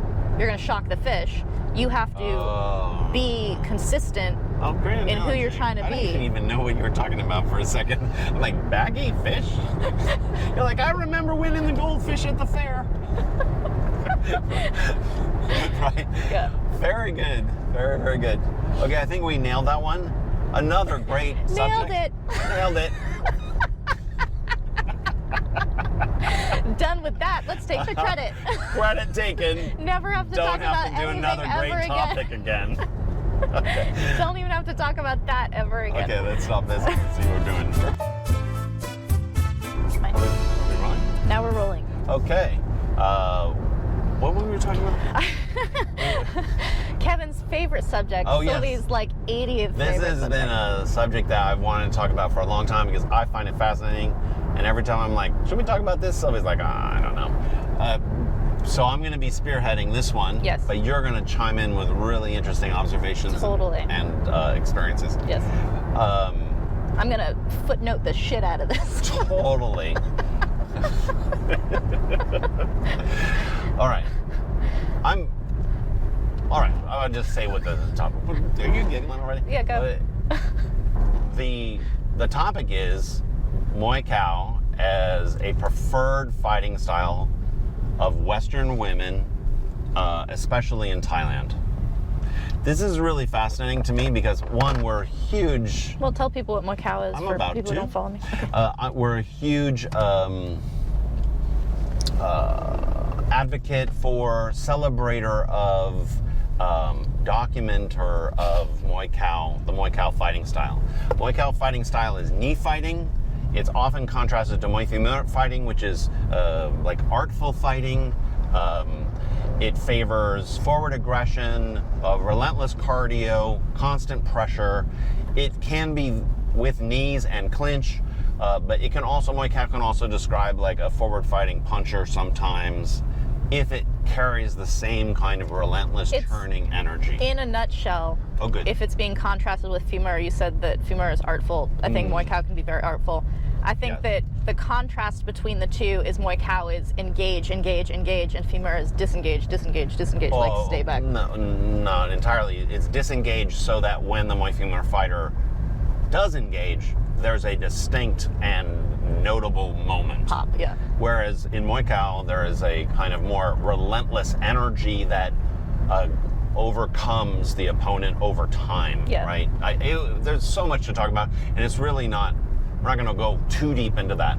But what I find fascinating, it's a less appreciated style of fighting in Thailand. Like, the great Muay Khao fighters of the Golden Age are often not given as much credit as the great Muay Thai fighters. Like Diesel Noi, maybe the greatest Muay Khao fighter, beats Samart, the best female the best fighter. female fighter, and some art's the best fighter who ever lived. So you get this, like, Long Sawan was a fighter of the year, great Muay Khao fighter. Samson Hassan, although he punched a lot, he was also a great Muay Khao fighter. He identifies himself as a Muay Khao fighter. He calls himself Muay Khao. They still sit at a lower rung in the culture. There's a, like, oh, he's just doing this in Muay Khao, whereas Femur is like, oh my god, it's so admirable. So technical. Yeah. And because of this, like,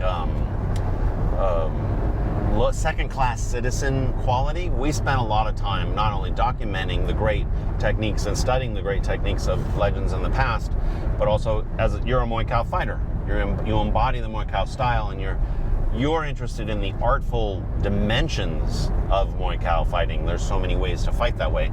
But what this topic is about how Western women fighting in Thailand successfully predominantly are Muay Khao fighters, and the solution to their success against Thai female fighters has been to become knee fighters.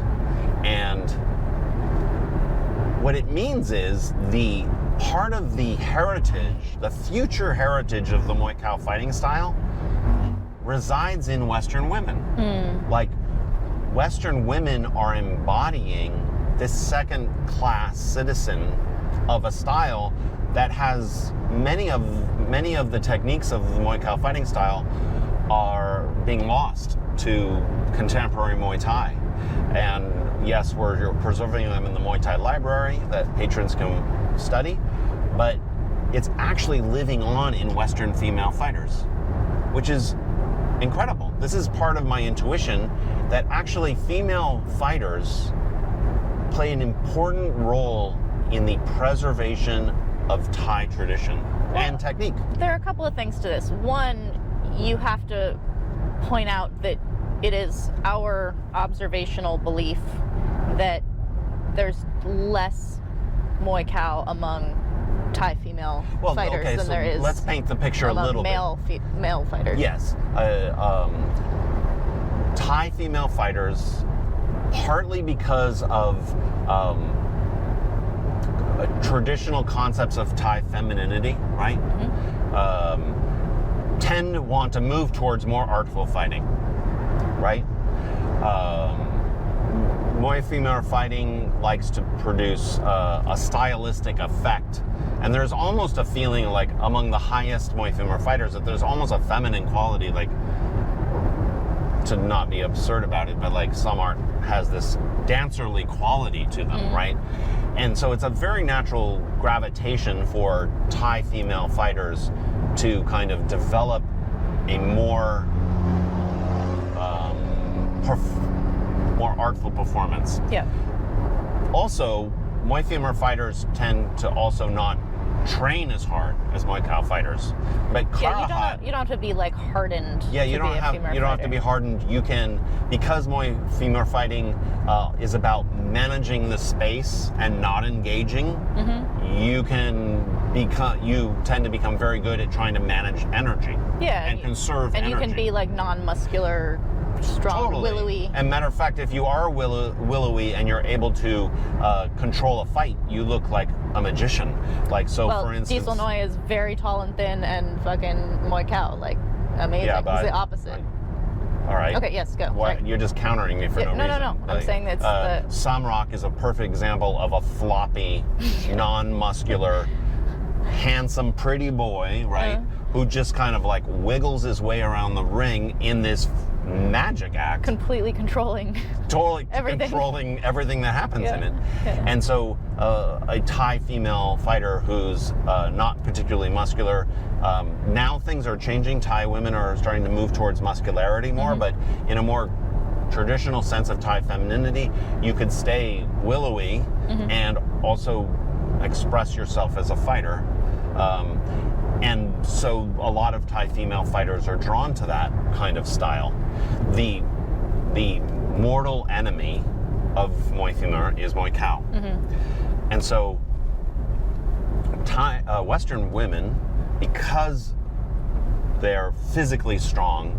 They're drawn to the art in the sense that they come from like, I want to train really hard. They're drawn to the masculinity art often. Mm-hmm. So they want to train in this like relentless gym onslaught. Like I remember when you first landed in Thailand and you're like, I want to go to the gym right now. Yeah. Like get off the plane, go to the gym. Yeah. That this muscularity and toughness that draws a lot of Western female fighters to Thailand puts them on the other side of the equation towards a physicality that's Right. going to impose the physicality on the artful other. Whereas Karahat, who's one of the most amazing female fighters ever, said that he was originally Muay Khao, but when he moved to Bangkok, he's like, I don't want to train Muay Khao. I don't want to. I'm too tired. I don't want to do that, and probably was the reason why he visited Arjun Surat and then Ran away. when Yeah. he was like, no, I don't want to really train like that. Yeah. And he became one of the great Muay female fighters ever. So it's not necessarily a character flaw. Yeah. It shows how things divide up. Mm-hmm. And I guess I'm just going to talk on this a little bit and interject. Another reason why Western female fighters tend to be Muay Khao fighters, and it's certainly more aggression fighters, is because Thai female fighters are just fucking good in space. Well, this is the thing that I've been waiting to interject. Yeah, speak up, Libby, because your voice is beautiful. Is that just the timeline in terms of like how much experience you can get, how young you start in Thailand, like all of these things. Westerners start later, fight opportunities are much less. Like we're just behind the ball in like.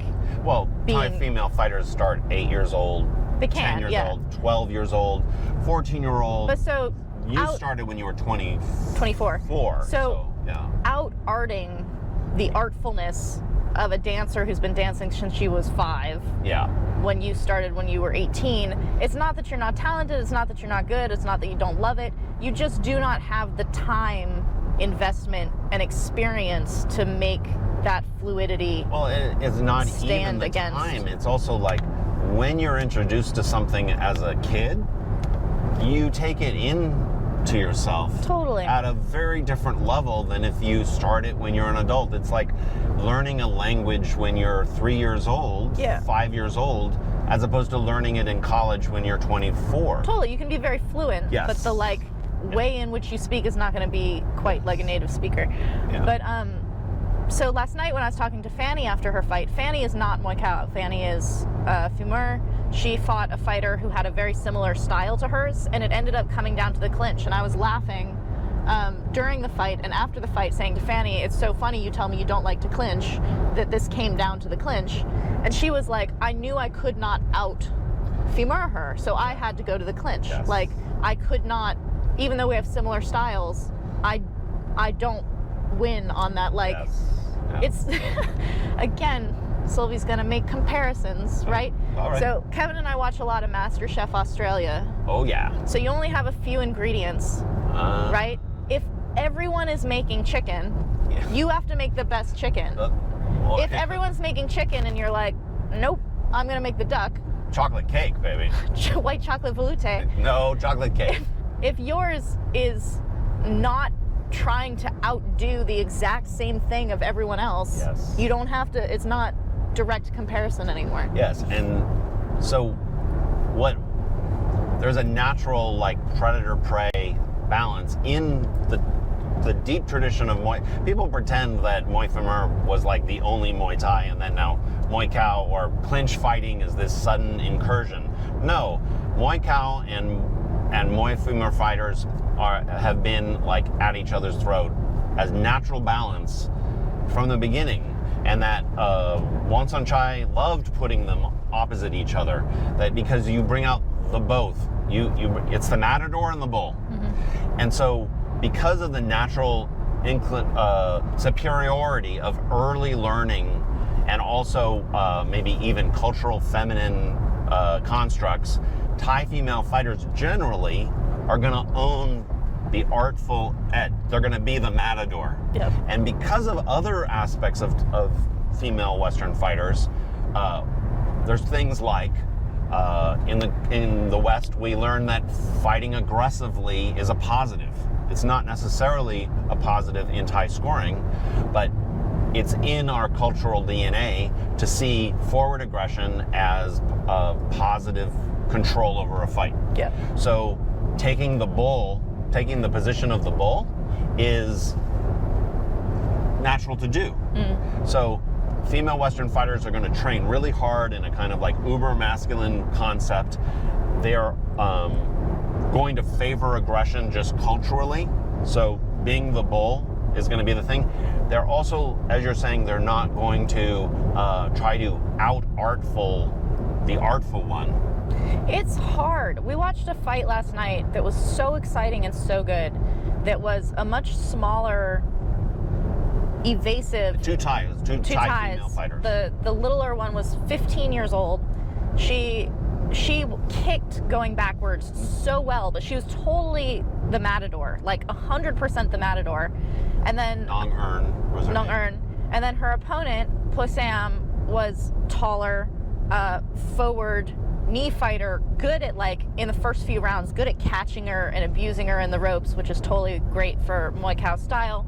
But it was an amazing example because at the end of the fight, Nong Earn, the smaller one, the evasive one, had won the entire fight in a blowout by style.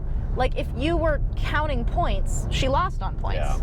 Yeah. But there was no question that she had won by the style. Like, nobody would be like, oh no, she landed more points. Like, nobody in that room was like, points.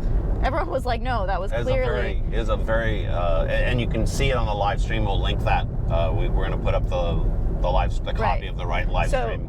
This fight's very instructive of the Muay Thai versus Muay Khao challenge, right? So knowing how to do that, how to perform like that, coming from behind in the West, where we do not have the practice of that performance, even until we get here, really. It's very hard to outdo that. So it's like, let's fight in this other way. Now, the interesting thing is the Muay Khao fighter last night was a Thai female fighter. There is a long lineage line of Muay Khao technique and Muay Khao fighting by Thais. Yes. It's not just a Western thing.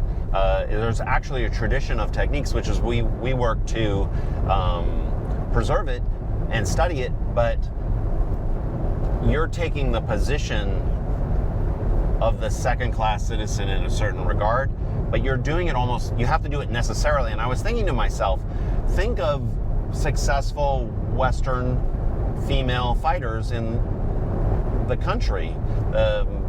When you first came, little Sylvie Charbonneau is your size. She was a Muay Khao fighter. Chantal Uli is a Muay Khao fighter. Teresa Wintermere, Muay Khao fighter. Keep helping me because you're not helping me. Lisa Brearley in Santai.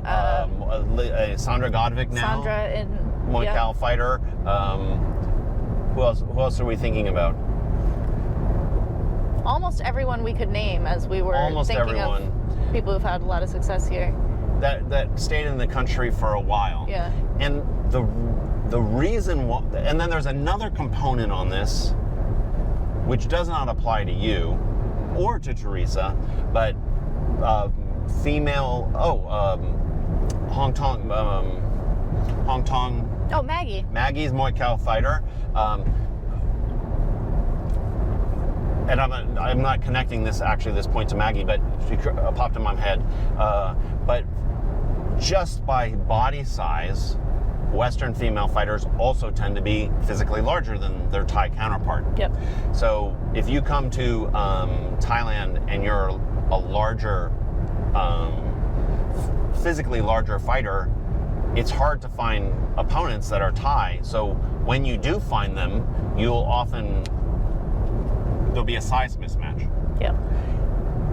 That's a situation where you want to be a Muay Khao fighter because you're trying to impose yourself physically. Mm-hmm. So the general size advantage that you have plays into the style that you could successfully fight, right?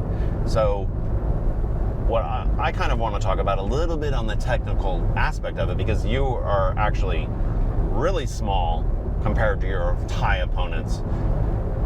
You have to make use of other things other than body size. One of the challenges of being a Muay Khao fighter is, well, let me put it this way. One of the techniques of being a Muay Khao fighter is to refuse to stand at pad work range. Yeah. Not just yet. What does that mean? Because you're trying to, on both sides, you're trying to control and impose and affect your opponent. So if you're the matador, you are affecting your opponent by basically being the one pulling on the lead. Like you're fighting at my pace, you're fighting at my range, you're just getting tagged as you're trying to come in, you look ridiculous as I dodge off to the side. You want to look like you're controlling your opponent. As a femur fighter, fucking best thing you can do is make your opponent look desperate and mad. Like, look like you've emotionally affected your opponent.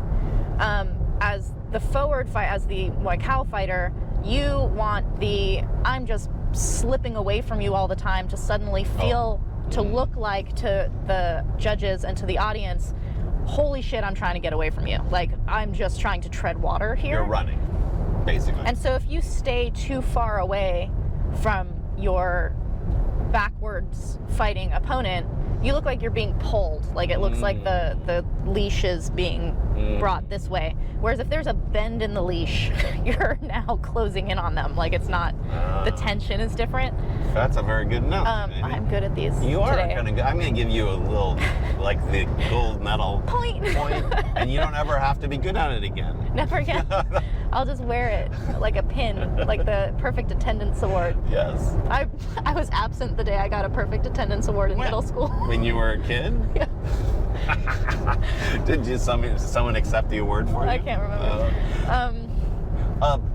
But also staying out of pad work range, not in pad work range, is a philosophy we've come up with, which is, and there's a vlog on this, people practice at a specific distance to their pad man. Like they're used to the pad man standing so many feet away. Perfect distance for you to fire your kick. Perfect distance, and you get really good at targeting the pad and whacking the pad with very high scoring kicks, like in Thailand, his kicks are favored. As a Muay Khao fighter, one of the major techniques that you want, or that you're learning, is you do not stand where that fighter, that Muay femur fighter, has practiced thousands of kicks. Yep. You are continually cutting into that space and making your opponent have to reposition themselves to get back to pad work space. And as you do that, you start to pressure them psychologically because they're no longer in a comfort zone. What a Muay femur fighter wants to do is continually stand where they've practiced, like at pad work range. Yes. It's like T-ball. Like T-ball, you're on the tee. And I think a lot of times because everyone practices pad work range, even Muay Khao fighters, although when you have a very good Muay Khao pad holder, you learn not to be at that ideal, you're closing it. Yep. But a lot of people practice at this ideal kicking range. When you, as a Muay Khao fighter, are standing at pad work range, you're on a tee. You're a T-ball on the tan. Yeah, you are on a target. So one of the interesting things, Sylvie was describing the spatial war, like letting the leash drop because you're advancing on the leash, is this sense that as a Muay Khao fighter, you can basically take almost all weapons offline by standing at distances and in angles that are not optimum for them to be thrown. And that's very fascinating to me, that as you watch Western female fighters in Thailand, the predominance of them being knee fighters, you're really watching this war of space where the Western fighter is kind of disengaging or taking offline the beautiful techniques of the Thai opponent. So are you saying that the prevalence of Western female fighters who have had success being Muay Khao, Right. are you saying that there's a reason why there's this spike because that style works really well against the Muay Femur, or are you saying that people actually gravitate towards it? I think it's both. I think it's unconscious. I think it's largely unconscious, but it's like you cannot. It's like it's impossible to gain the fluency in a shorter period of time with a natural native speaker. Yeah. So you're like, we have to fight in a phone booth because I can learn how to fight in a phone booth because it's a smaller, controllable space. If we expand the space to everything, then more vocabulary comes into play. And what you're really doing is making the fight happen where you can control. And that's what every fighter does. I also would point out that some of the very best Thai female fighters are really good knee fighters. Like Sao Sing, like sometimes the thing that ascends you in Thailand as a female fighter is the ability to fight with knees. Yep. Sao Sing can fight from every distance, but she's very good in the clinch and in knees. And we saw that last night. And Saifa. Saifa. She could fight much bigger Westerners because of being a knee fighter. And she could fight, I'm sure, Thai female Thai fighters too. That the advantages that go to the Western fighter, because a lot of Thai female fighters are not strong clinch fighters. They don't clinch a lot in the gym. When you're a strong clinch fighter like Loma, she just walks through her Thai femur opponents. It's to make a point, Loma is not a knee fighter, but she's amazing in the clinch. She's actually a kicker, like a counter kicker who's good in the clinch. So she has two ranges, but she's not a forward knee fighter. Yeah, but when she wants to win a round, go to clinch. She just walk forward, throw you on the ground 2 times, and the whole fight is over. Totally. Pechija was another one like this, who could be a knee fighter, but also, but you have like Supergirl now, knee fighter ascending. For sure. Nong Bu is almost entirely a knee fighter. For sure. That we're talking when we're saying that almost all Thai female fighters are Muay Femur, but actually the ones that ascend to the next tier, they're Muay Khao fighters. A lot of them. Yeah, or are able to have dominance in that or range. At least can do well at that range. Even Chomani is not that bad up close. Yeah.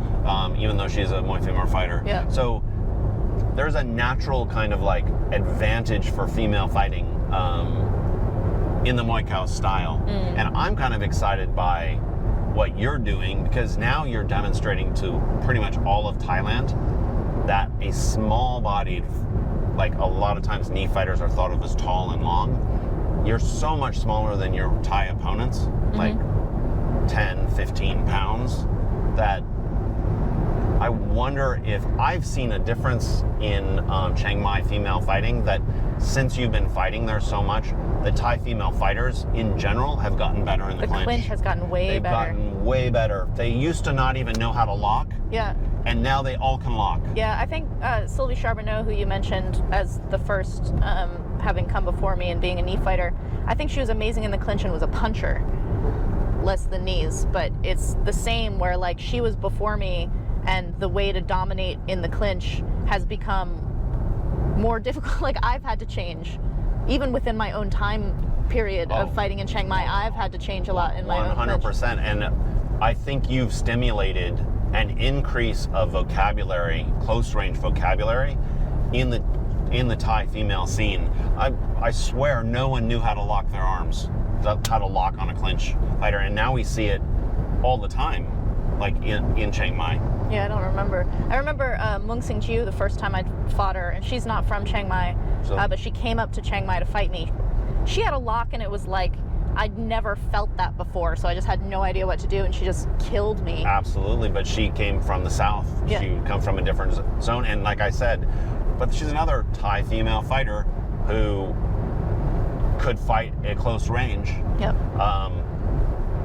And was ascending to the next tier. But I guess what I'm saying is that your example as a smaller bodied but kind of unstoppable knee fighter probably is infiltrated into the Thai female side. Yeah.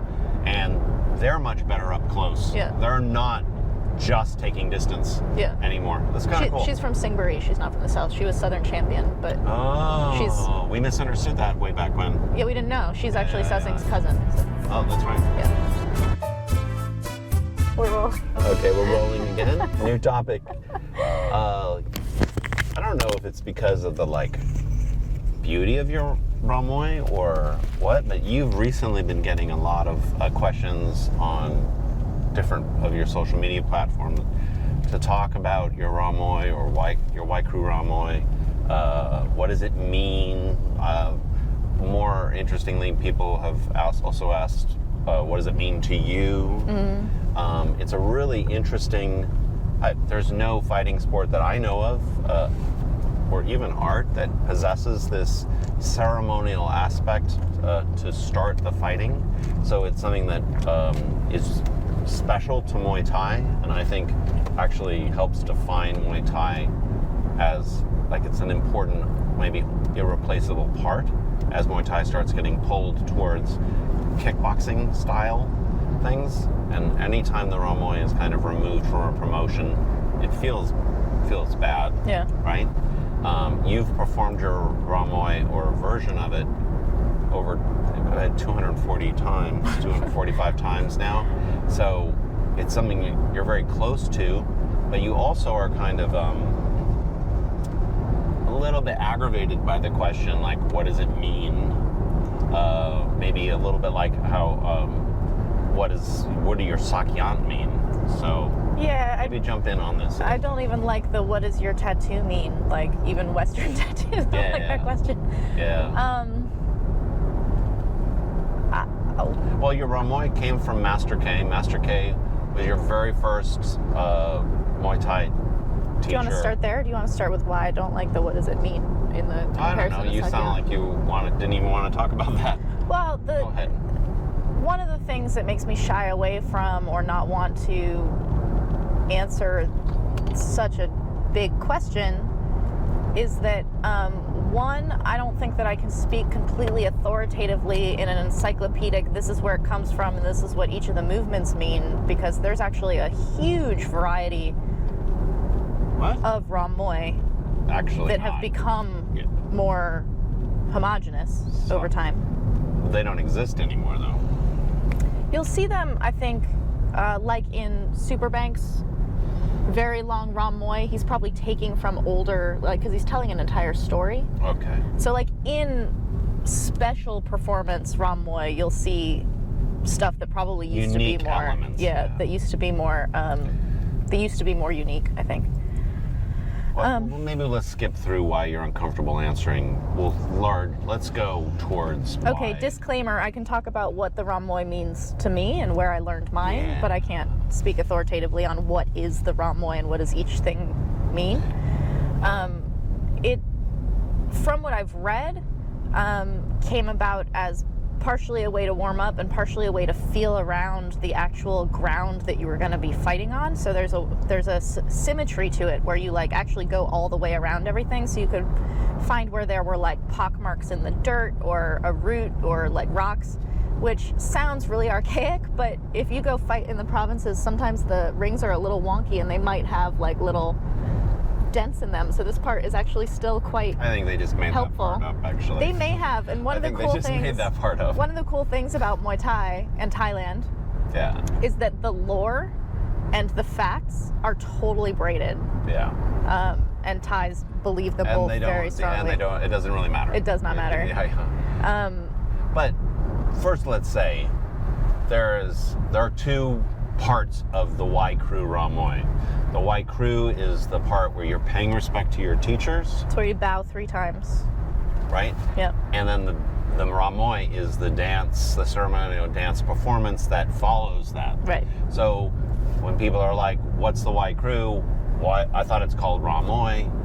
It's actually the two parts put together, and you do it before Yeah. every fight. Right? And if ever you're on a promotion in Thailand that's like shorten or eliminate the Ram Muay part because we don't have time for TV, you never eliminate the Y crew ever.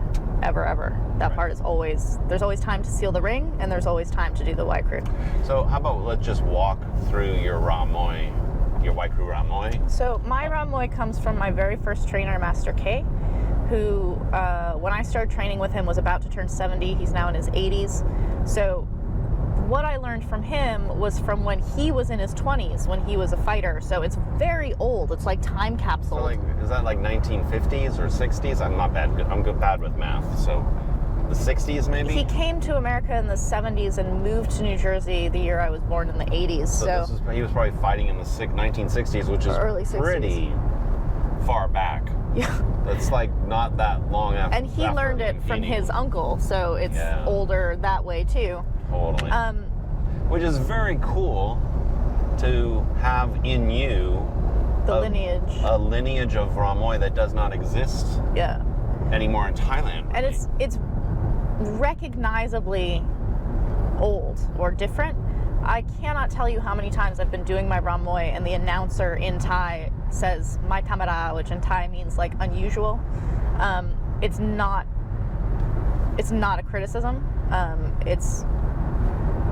It kind of means extraordinary, but also unusual. Like, oh, this is unexpected. This is interesting. Crowds tend to really like it.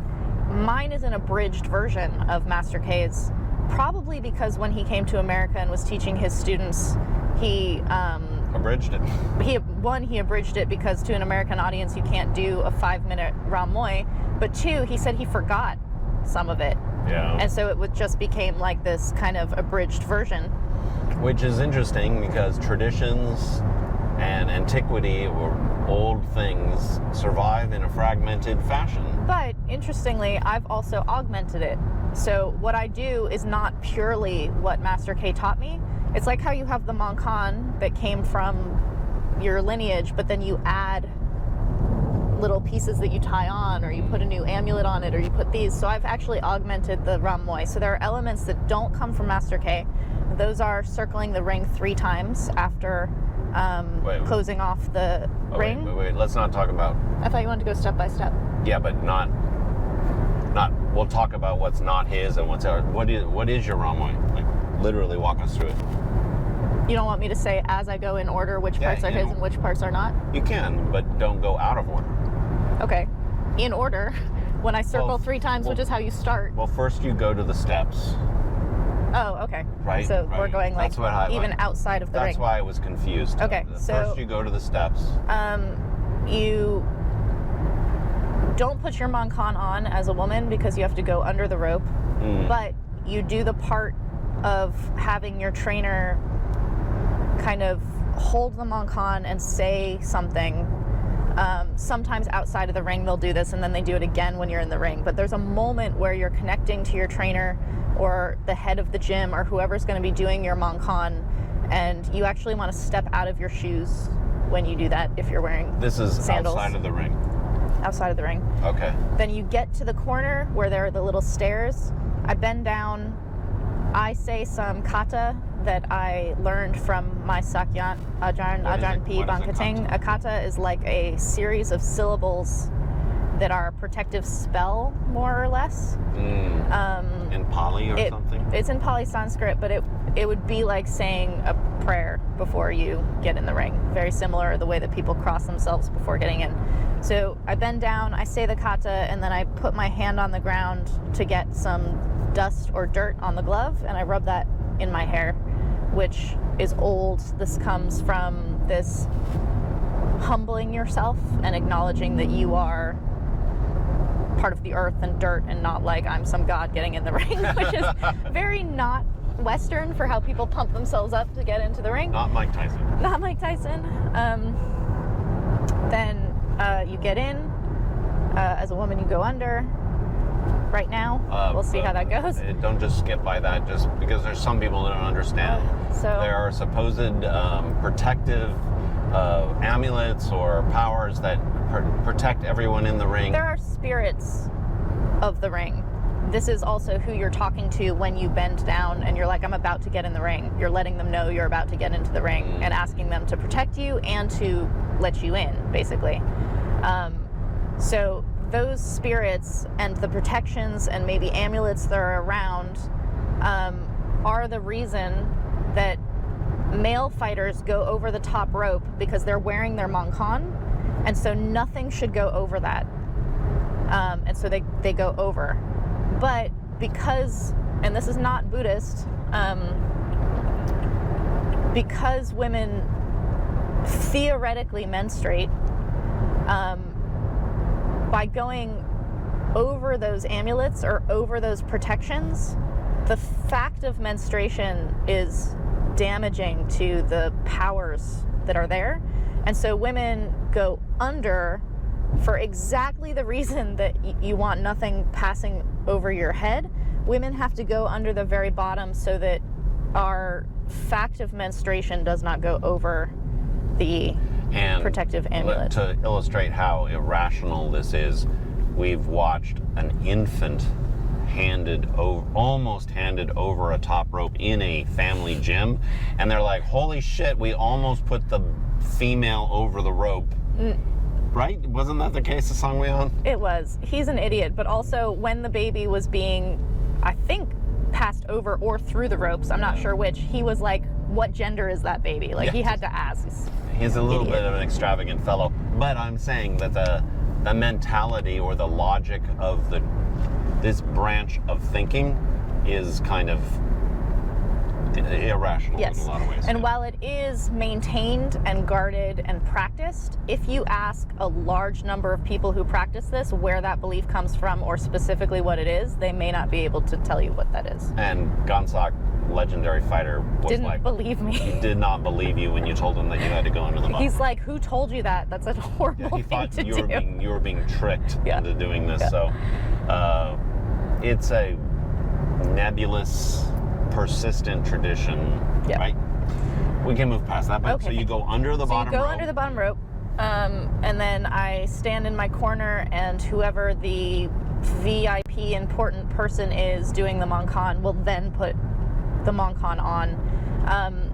Many times they say, again, it's like a kata or a prayer, it's protective, it's like asking for no injury, for success, all these things, like very standard. They don't say it out loud generally. You might be able to hear muttering, but it's not like... How do you feel? I'm curious. I've never asked you this. You've had that moment. Very often it's a trainer you know, like Dang, Crew Dang, but it's sometimes a VIP, like somebody local.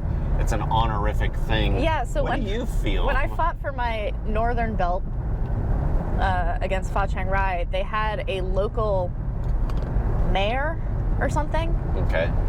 Do the honorific of my Mongkon, which is amazing because I was not the local. Right. So to have the local mayor do my Mongkon was interesting. Very weird. He didn't say anything. Okay. They don't necessarily say anything. I remember Sakman Khan saying that someone asked him to do it for them, and he said he had no idea what to say, so he just made it up, like, as he was doing it. So he performed the thing, but didn't actually have any specific thing to say. So when you're like, what do people say? It depends on the person, and they may not say anything at all, but generally you're saying some kind of luck, protection, prayer that makes sense for a fighter going into a fight. But my question is, what have you experienced? What's that like for you? Is it meaningful to you when a crew, like Crew Dang or somebody does that? Andy Thompson, who no longer is with us, used to do your Mongkon. Like, is that a special moment, or you're like, let's get on with it? I think it depends on if I am connected to the person or not. I've never been offended by I've never been like disconnected to who's doing it. Right. But I'm not. Is it a special moment or not really? If the person's special to me, it is. If it's someone that they pulled up who's a VIP, I'm just respectful. I'm like, okay. So when Crew Dang, I'm sorry, I'm really pulling teeth on this. When Crew Dang is giving you this thing, is this a moment of reflection for you, or you're... Not particularly. I'm centering myself and thinking about being focused and aware of being in the fight instead of like my mind bouncing all over the place. It's like, okay, let's center. Oh, okay. And then they usually put your mouthpiece in, give you some water, splash some water on your head, blow on your head, which is part of this protective thing, and then they take the Jomkwan off, and then you go into the center of the ring to like touch. Oh no, that's you before. Skipped the entire Muay. Oh, they put the Jomkwan on. Yes. We're talking about putting the Jomkwan on. Yes, baby. Who puts it on and who takes it off is different. Taking it off is more honorific. So your trainer will generally always put it on, and the honorific person will take it off. Oh, okay. Okay. So you've got it on your head. So you've got it on your head, and the referee comes over and checks you. They're generally making sure you don't have earrings in, or if you're a man, they do a cup check. If they forget you're not a man, they do a cup check. Which has happened, to me. Right? One time. And then when the music starts, that's when you turn towards your corner and start your Muay. Mine starts, I think almost everyone starts with you bowing to, you go down to the ground in your corner. You touch your head to the ground 3 times, which is also how you bow to a Buddha image when you go to temple. In 600 meters, keep right at the fork. And you don't have to close it. So when you touch your head to the ground 3 times, you think of, in general, your father, your trainer, and the king. Right at the fork. But for me, I think of 3 very important figures to me. So often I'll think of Master K, Krunu, and then maybe like a trainer who I'm trying to embody in that fight. So Diesel Noi or Karahat. Straight. Like someone who I'm kind of purposefully thinking of. That you're bringing into the fight with you, kind of. Yeah, or like remembering, like, this is in their image or honor or whatever. I've said this before, maybe in my voiceover for fights or something, but at that moment, if I'm focused on those 3, I'm like, okay, I'm focused on this fight. If I'm just doing the motion and I'm like, oh shit, I did not like connect each one of those head touches to a person, I know that my mind is not right, and then I have to catch it. Then you get up and you start sealing the ring. Most people go counterclockwise. I go counterclockwise. Right. You go to each corner, and what I do at each corner I learned from Little Nung at Lana Muay Thai when I first moved to Thailand. Right. I put my left knee into the corner and run my hand down and then up. I don't know any significance to this other than that Nung taught me to do it, so that's why I do it. Your significance, which is nice, a little piece of your Thai memory. Yeah. You bring each person in with you. When you get to your opponent's corner, most people do something slightly different than the neutral corners. I don't watch my opponents, so I don't know what a lot of other people do, but I was taught by Master K that with your left foot, you write the letter of the first letter of that person's name, so good reason to know your opponent's name. And to know how to write Thai. You can do it in English, I imagine. That's true. Probably more powerful in Thai. So you do that, I do that with my left foot, and then you like scratch it out with your foot, and then Master K taught me to stomp on it after scratching it out. I don't do that anymore, but I did that for well over 200 fights. It's very recent that I've stopped doing that, and the reason I stopped doing it is that I read in comments and heard in first person from people who I respect that stomping is disrespectful to a degree that they don't like when people do it. For more formal, older generation people, it's too intense. Yeah, maybe like if you look at like 1950s, 60s boxing, you would never see that like face-to-face prior to fights thing. Like that's seen as very disrespectful, whereas we're very used to it now. Maybe I don't know, maybe that's analogous. But you don't want to accidentally feel excessively disrespectful, so you pull it out. I also didn't do it to be disrespectful in the first place, so I'm not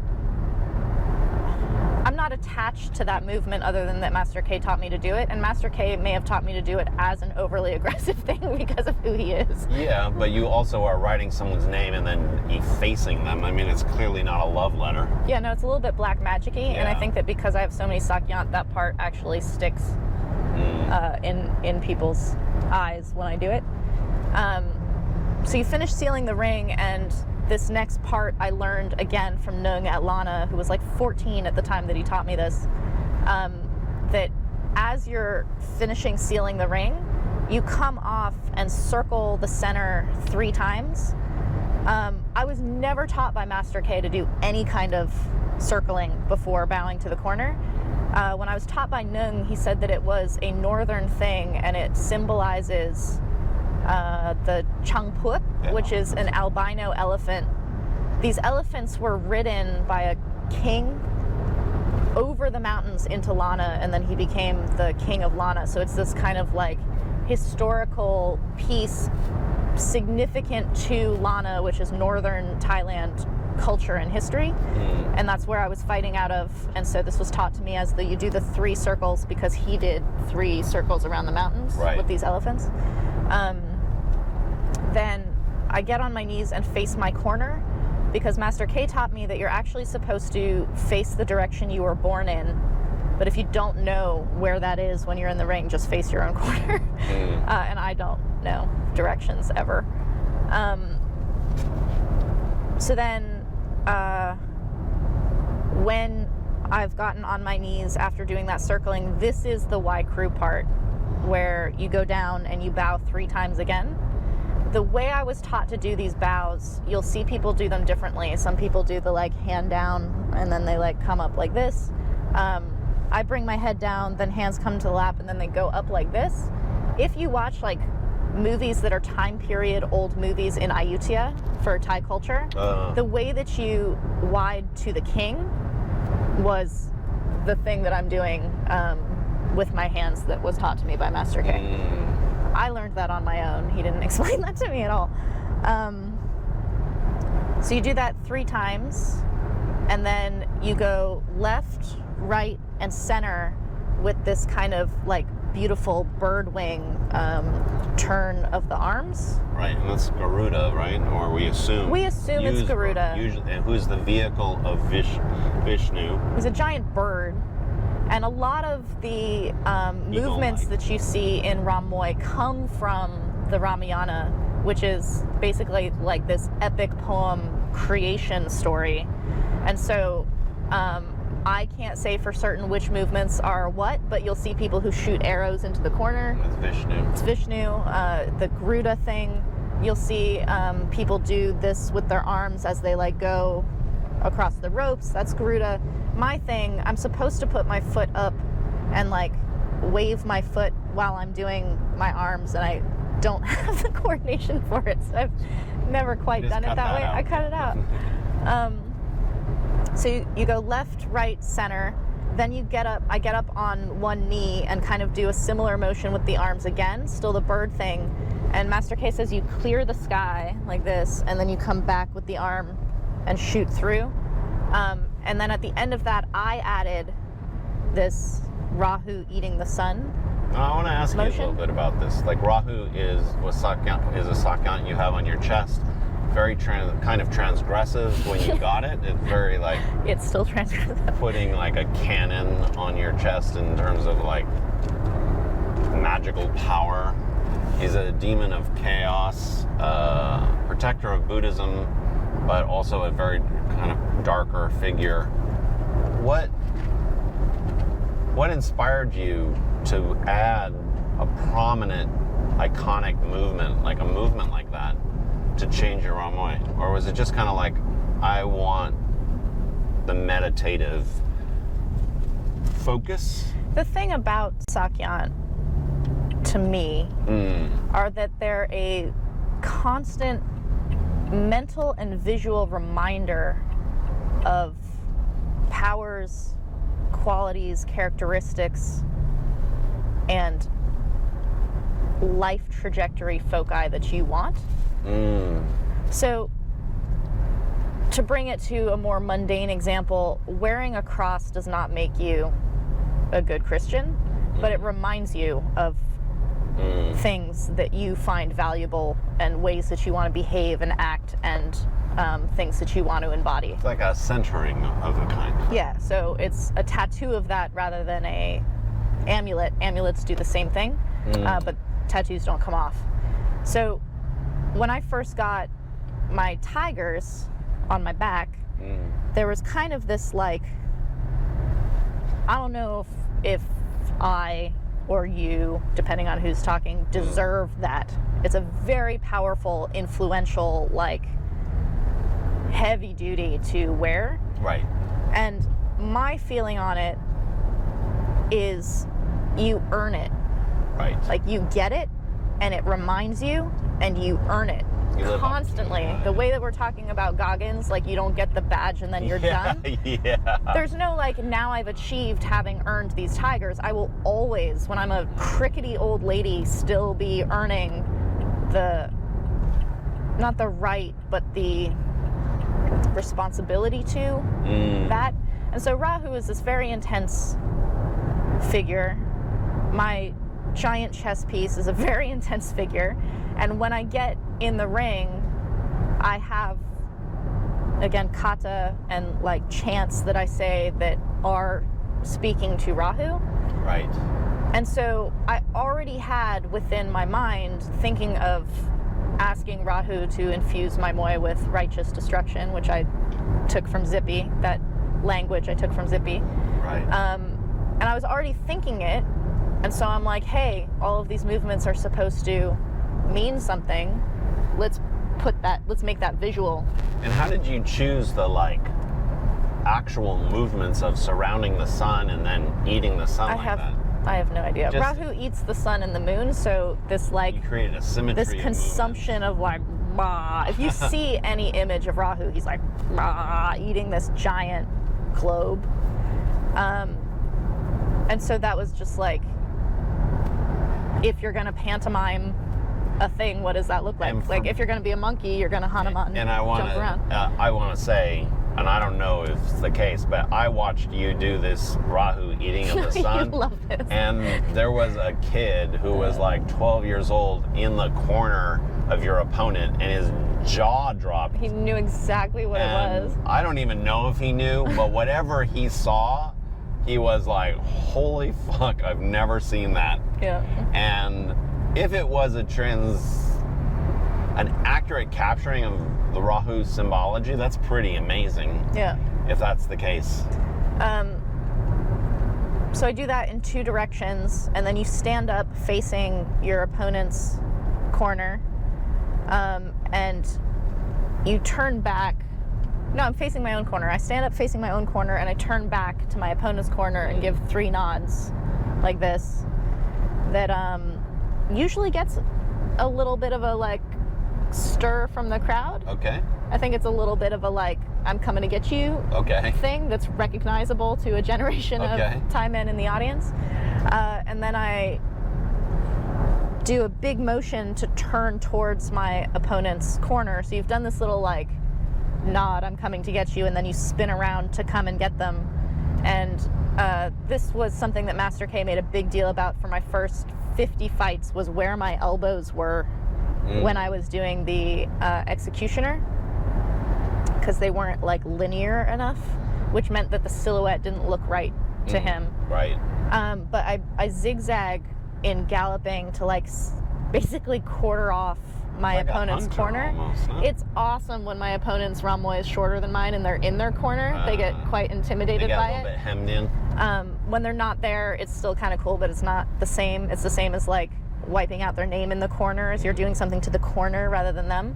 What's funny about my Ramoi being so unusual, and this part being so unusual, is that people know to like dodge the arrow or break the arrow or like whatever the thing is. They have no fucking idea how to deal with what I'm doing. They'll step out of their corner. They don't know what you're gonna do. They're like, do it to my empty corner, but then they're still there. So I get to the corner, and what I was taught by Master K is to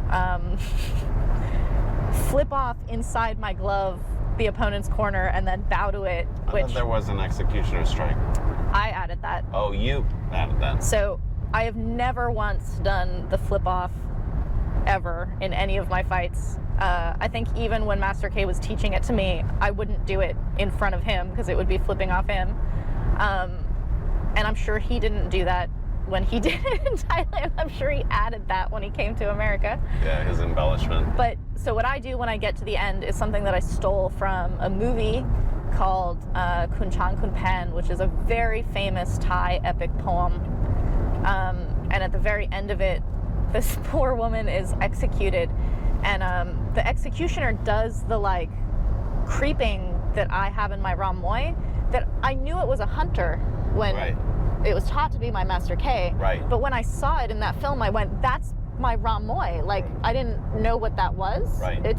It'd be like if you're not from the West and you see an executioner's big axe in a movie and you suddenly get it, whereas you've been pantomiming it before, but then you see it with the hood. Yeah. And so I stole this like jump that he does before bringing the knives down. He has 2 knives to Swords. behead this woman. Yeah. They're like machetes. And so I stole his jump, which semi-replaces that stomp that I don't do anymore. Right. And then you come back to your corner and bow to your own corner, and then they take the Jomkwan off. Now, what do you... I'm curious about this. Like, you're not of this culture, and you're doing all these things that have an exotic quality to them. Is there some element that it not being of your culture frees you up to feel transformed by it? Have you evolved in how you feel about? I know you've changed elements in it. Have you evolved how you relate to it? Any kind of personal connections to these things? If I have, and I'm sure I have, but the ways in which I have been so gradual, I'm not sure that I could articulate any of that. I remember because I was in America fighting and they'd be like, don't do it because Americans don't know what it is or we don't have time or whatever the thing is.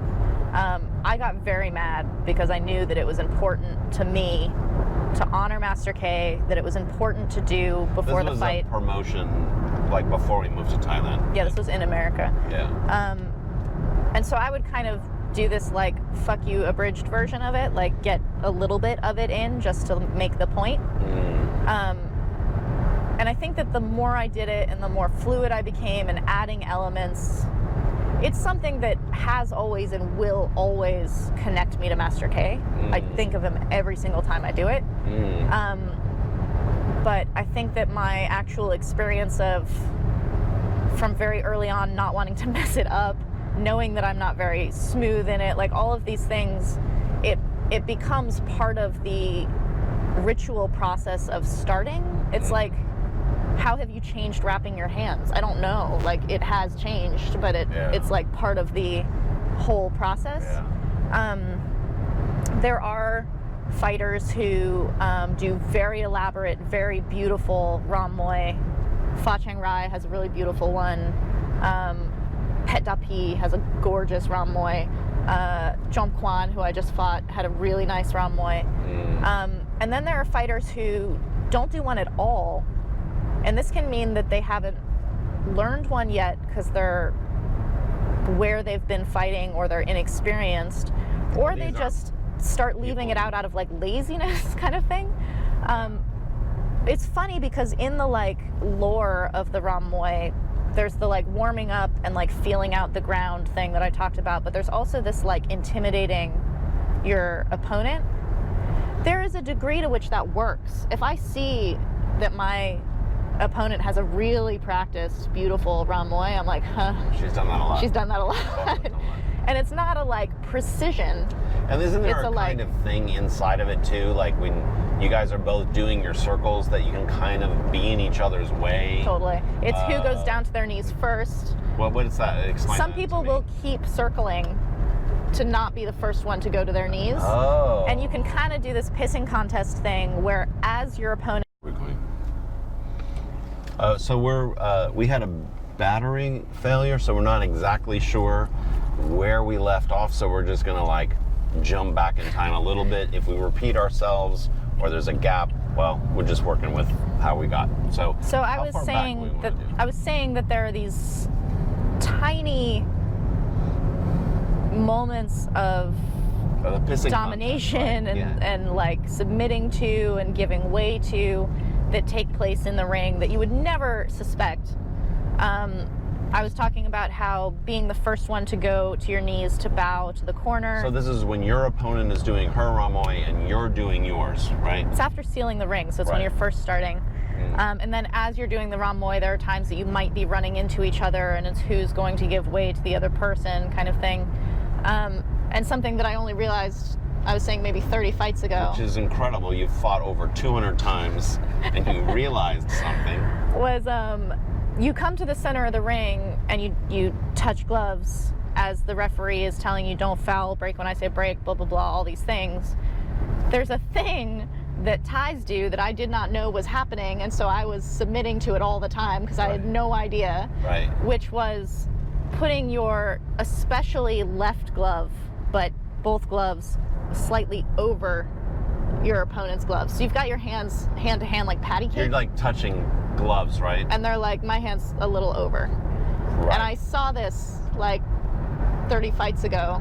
I realized this was a thing. You experienced it personally, or you saw it in I other saw it on fighters? TV and they went like On this. TV. And I was like, that's a thing. That's a thing. You saw it on TV. And it's one of these things where if you don't, culturally you don't know that that's Yeah. a thing. Like nobody cares. Well, it's like Westerners that that Thais will like touch gloves with me, which in Thailand is I have a giant lead, Yeah. right? And Westerners like, oh, I'll touch gloves and be friendly with you. Yeah, yeah. Yeah, like you don't realize what you're symbolically representing. Or one time Kevin was sitting on the mat and I was standing next to him and I just very lovingly put my hand on his head, and because he's older than me and a man, and probably this guy thought you were my father, this A food vendor yeah. started laughing because that means something in Thailand and means Yeah. nothing to us. Yeah. So it was kind of this like, But Thais are very sensitive to high and low hierarchy, and so just having the glove over the edge of the other glove Yeah. means something. not everyone does it. Yeah. Since I've noticed it and I've tried to make my little move to the top, Your little thing. there are tons of opponents that I face who just don't care. Like they don't care where their hands are. Yeah. But it fits in with all of the Yodkunpan and Karahat just slipping your hand to the outside to get those elbows in. In clinch, It's yeah. this tiny positional war. It's this Yeah. like whose knee is on top like in this moment. Very, very true. kind of thing. And can you also, in case we missed it, you were saying that your opponent, some opponents will time their circle so that you are bowing to the ground in front of them, below No, them. as they're passing As you. they're passing, but at that moment you're bowing to them. Yes. Can you describe that? Like what is going on there? Like you're, Like physically what's going on? yes, literally someone who's never seen, yeah, both of you are circling in the ring. right. And if one person goes down to their knees to do their Y crew first, Wait, you also said that there's a pissing contest not to be the first one to go down. don't be the first one to go down on your knees because then one person's standing and one person is kneeling. Right. And you will see people just keep circling until it becomes ridiculous where it's like, choke, fucking go. So if you're the first one to go down to your knees. You allow your head to be lower than your opponent for a moment. Right. Yeah. And some And opponents. if you're feeling particularly dominant, as sometimes I do in the ring, as you are circling and your opponent goes to their knees, you can circle in front of them and they are more or less bowing to your feet, timing wise, Crazy. as you go by. It's so crazy.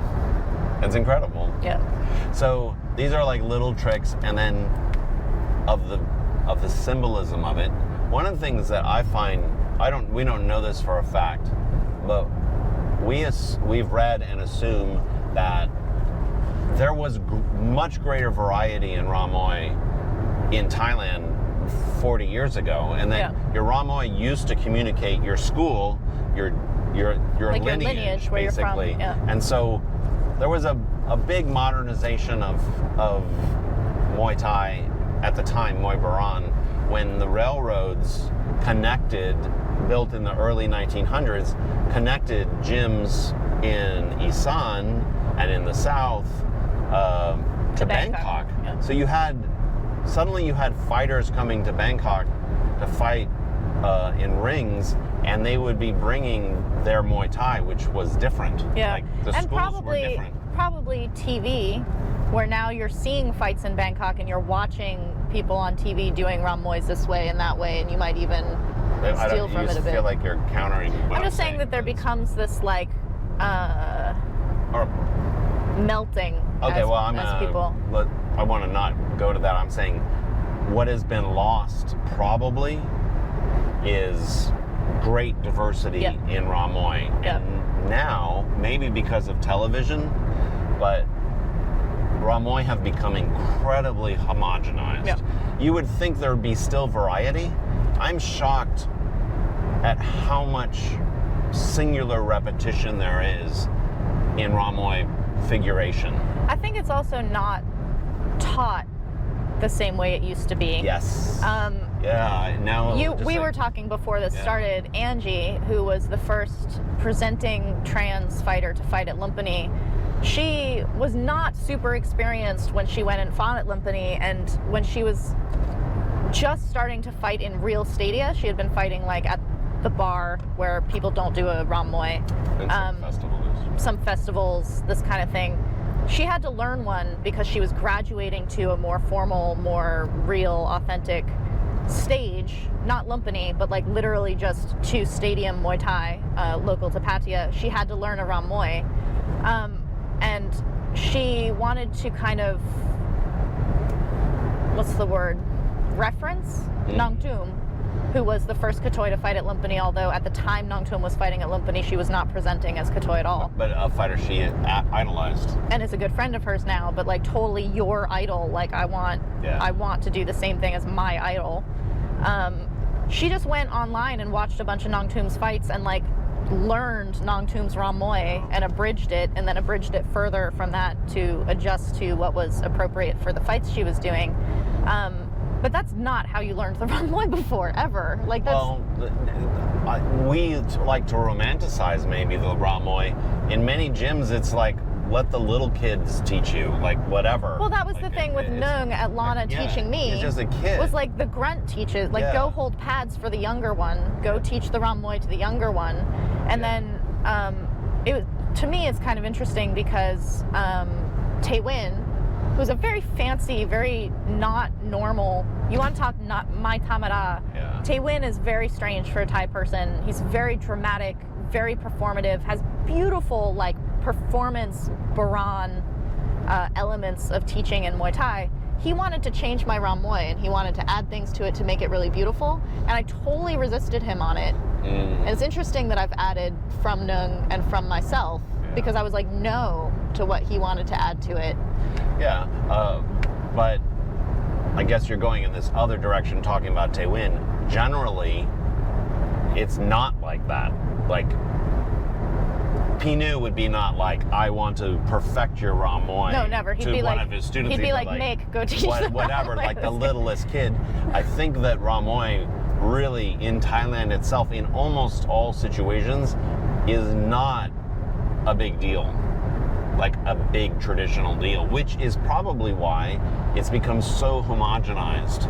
Like, at one point, it probably was a very important ceremonial representation of the lineage of your gym and teachers. Yeah. As they came from regional parts of Thailand that were normally quite isolated, and they started kind of like fighting in the great cosmopolitan city of Bangkok. Yeah. And what's so interesting to me is it's become incredibly homogenized, and here you are fighting with a 1960s strongly influenced Ram Muay from a man who went to America. Yeah. It's like one of the last fragments of that line and Master K's uncle. I don't know, I find the preservation of tradition by non-traditional elements, Yeah. like female fighters Yeah. or Westerners. Like in many ways, the Westerners have greater respect, maybe out of sometimes of an exotic concept. Well, Jordan Khao, who was out of Lam Namoon's gym up in Asan, white dude, when he was coming in, Respectfully, he's not Thai. He's passed though, right? Yeah, he has. Sorry, he Respectfully, has passed. respectfully, the late Jordan Khao. Yeah. He was very loved by Lam Namoon, and Lam Namoon kind of used this vehicle of a Westerner who was very into Thai tradition and technique and all this stuff, and he would come in with the Isan lute. Oh yeah. You don't see a lot of Thais doing that, Yeah. and it would be a little odd for a Thai to do it, even though that's very traditional. Right. But he was wearing the sash of Asan and Yeah. coming in with the lute of these like Yeah. symbols of Isan, which is not super strongly respected by Central Thai Yeah. attitudes. It'd be like Representing. it'd be like a Japanese guy going to play baseball and have like Texan, like recognizable Texas, big hat and like gun shooting or something. I don't know. Yeah, very interesting. Like stuff that if you saw an actual Texan doing it, you'd be like, it's an actual hillbilly. Like nobody is. It's hard to that. read how that's read, but it's once again that in some ways the Westerner is the conduit of the preservation of Thai past.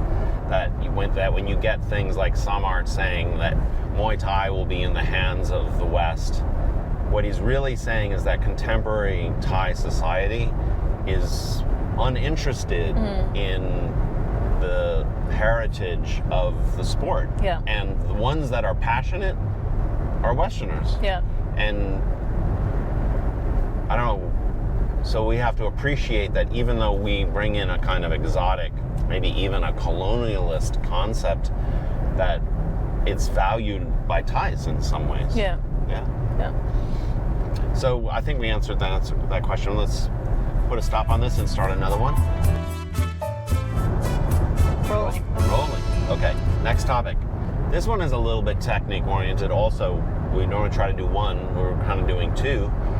But we want to expand it into a larger concept, which is the Muay Thai library is this incredible thing where Sylvie travels all over Thailand and films and preserves the techniques of legends and hidden gem crews. It's this beautiful archive we created, but it's actually the way that Sylvie has trained her whole time in Muay Thai. That even the very first move, we went to kind of like a strip mall and we encountered a Muay Thai that wasn't even Muay Thai, it just called itself Muay Thai. And then we moved from that to Master K. Because But initially we're supplementing with Master K, but like it's simultaneous. Yeah, but we trained at the strip mall, and then the Westerner had learned from Master K, so we're like, although he kind of invented his own shit, we're like, well, let's go to the source. So we went over to Master K and would go private lessons with Master K, stay at the strip mall. And then we eventually moved all the way over to Master K. Long story short, we've been doing this kind of like go get the secret ingredient or the influence of a strong line of technique or knowledge that you can add to the pot, like you're cooking a stew. And recently what we're doing is long clinch with Tanadet. Tanadet's a still young but former fighter, Lumpini fighter, who's a master of something that we're calling the long clinch, which is this beautiful system of clinch that you do see Thai fighters use, but only momentarily in transitional. It's used as a transitional position. And he somehow developed it into a dominant system of attack in the clinch.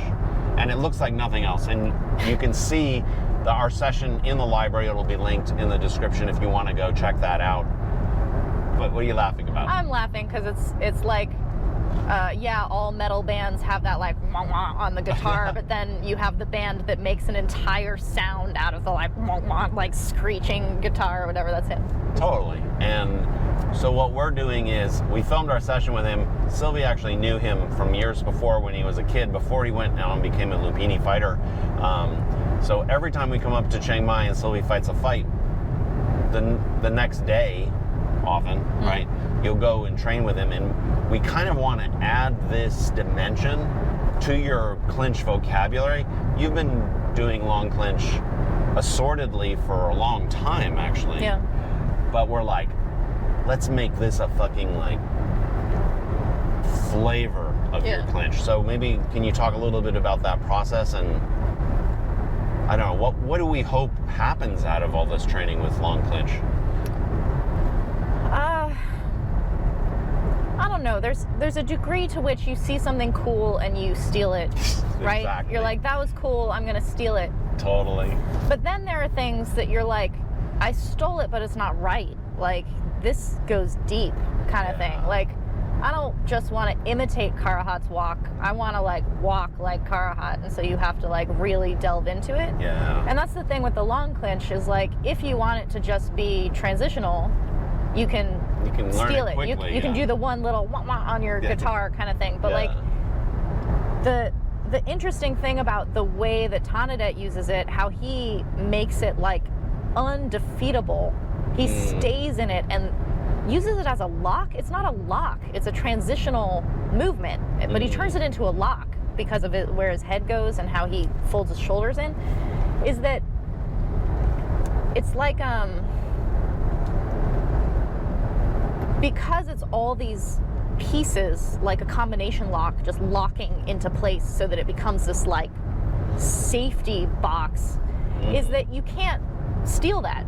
You can't look at it and steal it. It doesn't work that way. Like, every time I work with him, I'm like, this little piece is not working. Like, I go and I learn from him, and then I go home and I'm training with my training partners who don't know it. Yeah. So like, it's not that they know all the secrets and they're like able to thwart it. It's that I'm like, there's a gap here. Like, you put water in the bucket and the water's coming out. You're like, okay, find the hole, find the hole, find the hole. Like, and part of the reason why it's used transitionally is that there's holes in the bucket if you haven't lifted it to an art form. So you can only hold it for 3 seconds, 4 seconds, and then you move to something else. yeah, Because you have to, it'll be solved. yeah, But at a higher level, when you plug all the holes, it suddenly becomes something else. Yeah. Like a very different kind of thing. yeah, And so when you're working with him, you're discovering these small little like lock, like all the little combination clicks. No, is that the right way to describe that? Yeah, and it's a different use. It's the same thing like you would never be able to see this. You have to witness it in how Diesel Noi is teaching people. But Diesel Noi has this incredible double plumb that nobody who knows anything about clinch, if you fight anyone who knows something about clinch, you cannot get into that position. For long. At all. Well, like, I'm tired. Or for a something. second, Yeah, like, yeah. whatever. You don't like, see it in stadium fighting. He can stay in it. And then on top of that, when you get into it, you use it transitionally as this brief moment to rip someone down and try to get a throw or a knee. You get it for a second. What's amazing about how Diesel Noi uses it is he uses it to rest. If you can imagine a really good jiu-jitsu player, they're resting all the time, and then they make these moves. If you're tense, you're exhausting yourself doing things that are resting periods for like the super elite.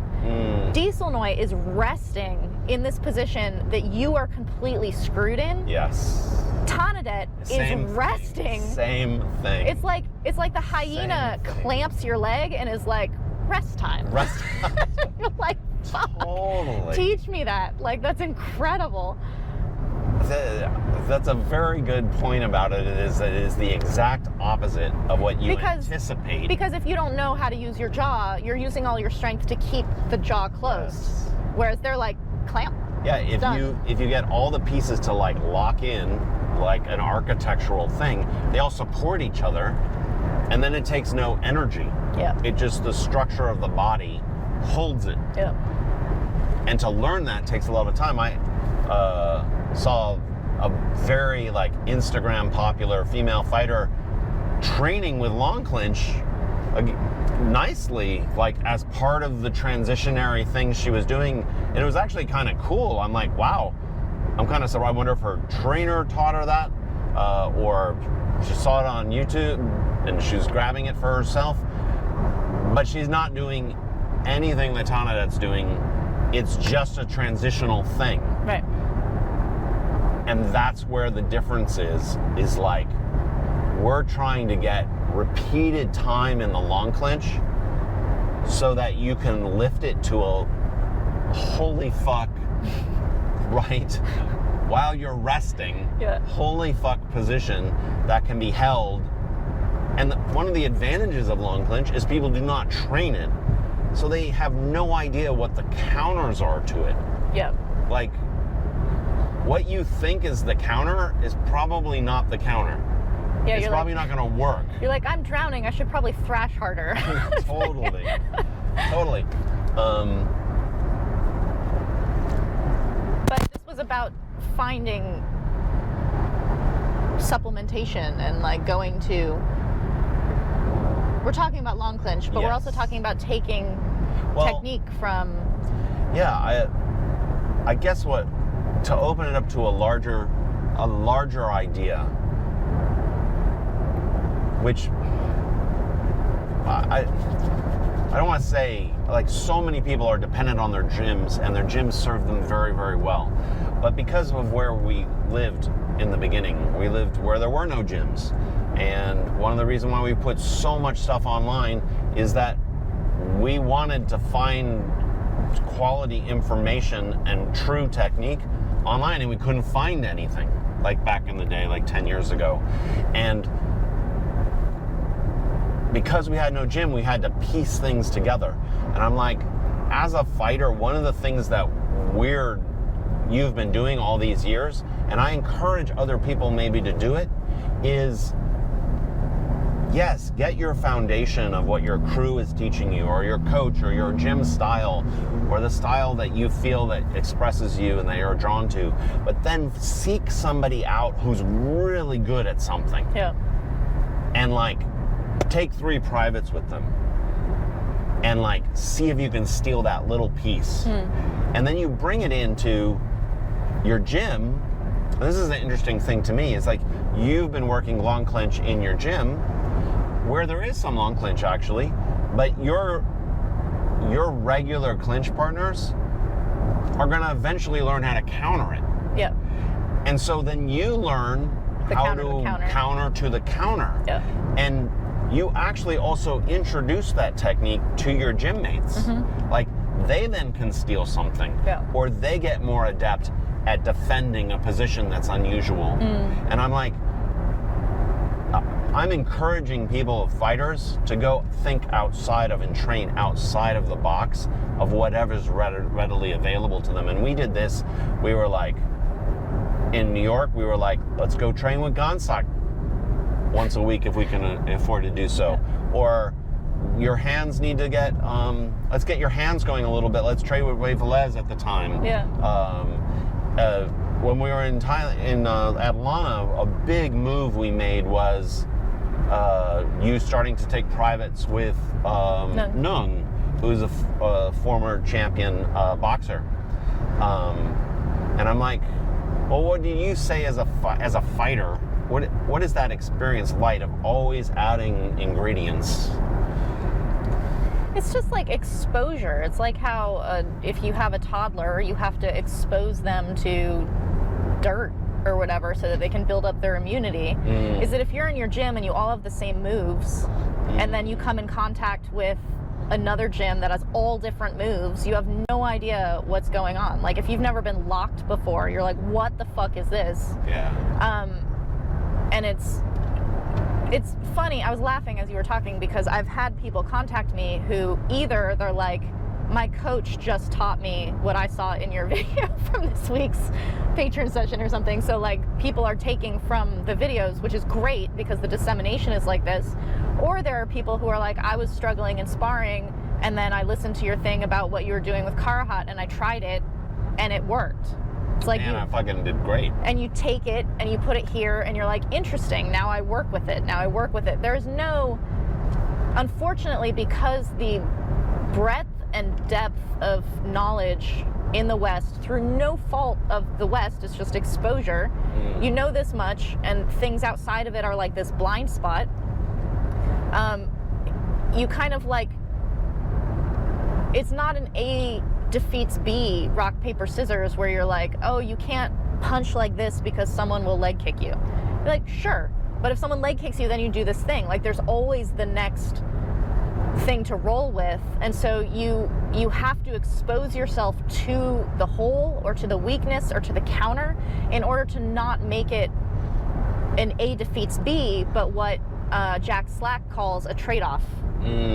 So you can be like, yeah, I'm gonna get hit on the way in to do this thing, rather than like, you can't come in because you'll get hit. Totally. And one thing that I notice is that as we add these ingredients, these intensive things, like for instance, we went to Bangkok for a month and you trained with Charchai Sasakun, world boxing, great WBC champion and fighter coach of the year in boxing, just to learn things about weight shift. Like, it doesn't even matter if your hands are let go, like suddenly you're a boxer or something. You learned things about weight shift from him that impacted everything. Yeah. And you didn't actually learn the boxing part in terms of actually becoming hands heavy. Yeah. It doesn't matter. The more you learn of a language, the more you start understanding other parts of things you thought you already understood. Yeah, it'd be like a singer going and learning how to breathe from a surfer or a diver, and it affects the way you can sing because everyone breathes. Or like, you're cool. a guitarist and you go and learn Japanese calligraphy and you learn all of this control of your hand that changes the way you play guitar. Like, it's not I'm a puncher, so I want to go learn from a puncher. Like, Yes. it's you. I mean, you can, but It's not a collection of curiosity techniques that you can put on a shelf. You don't buy the figurine and put it on a shelf. You fucking rip the packaging off and play with it. Like, this is why you totally. steal from everybody, but don't just get the visual idea. Like, play with it, investigate it, learn from them. Like, really, really go deep on And stuff. I'm very excited about long clinch because of the things we enumerated, but also I see that there are elements of long clinch that would go very well with things you already do well. Yeah. Like, for instance, the arm loop that you use, which I think came from Yodwicha. Or is there another origin? I don't know where the origin is, but Dieselnoy and Yodwicha both love it. Yeah. Two long knee fighters, clinch fighters. But you do the arm loop great. It's fucking like death. When you get into that position, you're going to score something good. That arm loop and the long clinch, they're they can transition to each other without any problem. Like, I think it's very hard for an opponent to stop you from moving one position to the other, which would mean if you can put them together, holy shit, that's two bad positions. And I'm thinking to myself, if you can move between two bad positions, you get the opponent trying to solve the first one, and they're like starting to unlock the combo, and then you just move to the next one. Yeah. And then they have to start over their whole calculus. Like, how do I break this? Yeah. I feel like there's the beginning of a language here that's kind of going to maybe be Sylvie style. This is maybe not even on the same topic, but okay. In the idea of like going and learning some specialized thing from someone, I was training boxing with Chachai, even though that's not necessarily what I took from Chachai. And I think that's beautiful. It's not a like, okay, Yodwich is a great knee fighter, teach me knees. Like, that totally makes sense to do that. Like, you would not go to Dieselnoy and be like, teach me spinning back fists. Like, it doesn't make any sense. But there is a degree to which, how do I put this? I have recently been helping people a lot more in the clinch as they come through the gym. Right. When I'm teaching clinch, these are totally principles that you should do. I'm like bringing people from who have done absolutely nothing to something, right? Right. So it's like these are positions you want to aim for. This is a way to keep balance. You want to try to come inside, like very fundamental principle type of things, right? In the way that you'd be like, strike and don't be hit. Like a general rule, right?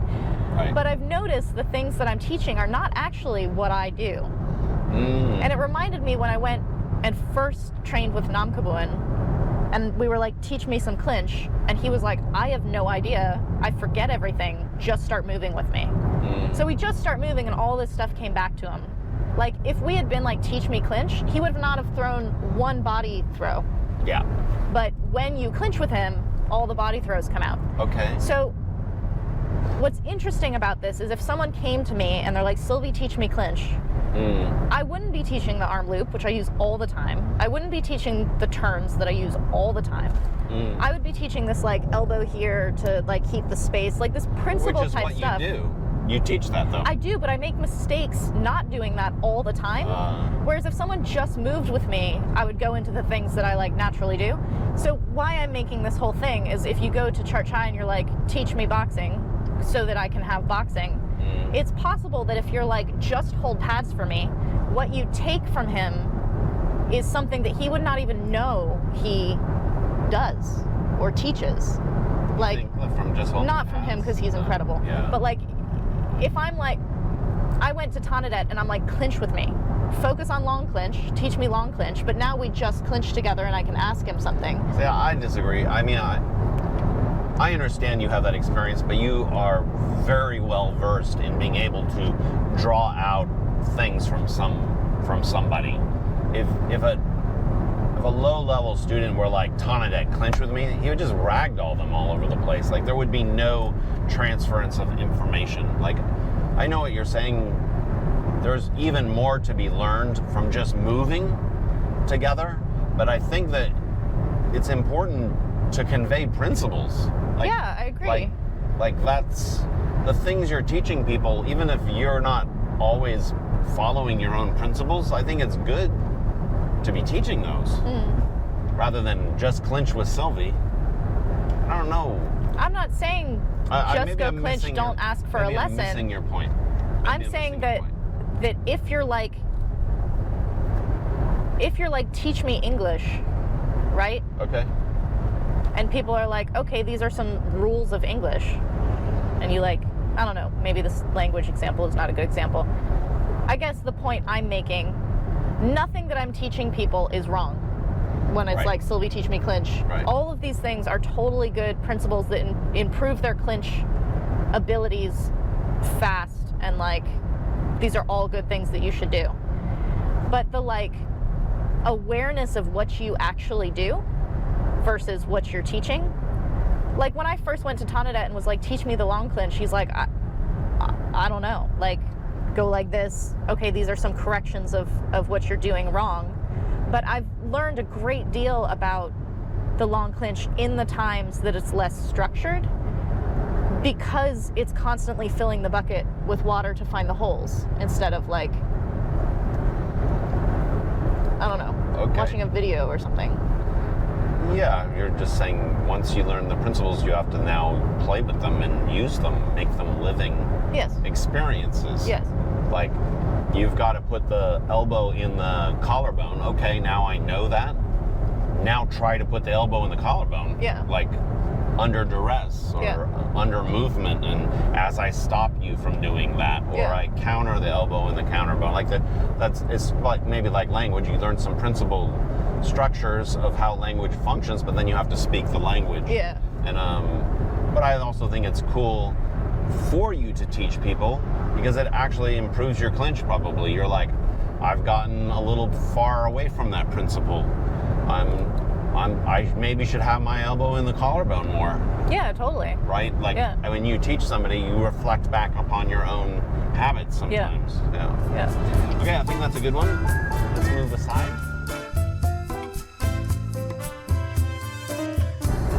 It's rolling. Rolling. The next topic is, how do I want to introduce it? has to do with a stereotype, and honestly, to me, a racist stereotype or ethnicist stereotype of the female Thai fighter that just is unfortunate. And persistent. And what's unfortunate about it is that it's persistent, probably among people who don't spend a lot of time in Thailand. Yep. But it's the idea that the Thai female fighter is essentially a poor rice farmer somewhere who's kind of fighting too young, against her will, does not like it, and is basically just trying to feed her family.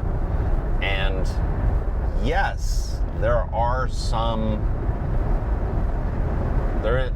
a subclass of Thai female fighters that might be like that, but the picture of it feeds into a much broader concept about how Westerners look at Thais in general and Thai women in general.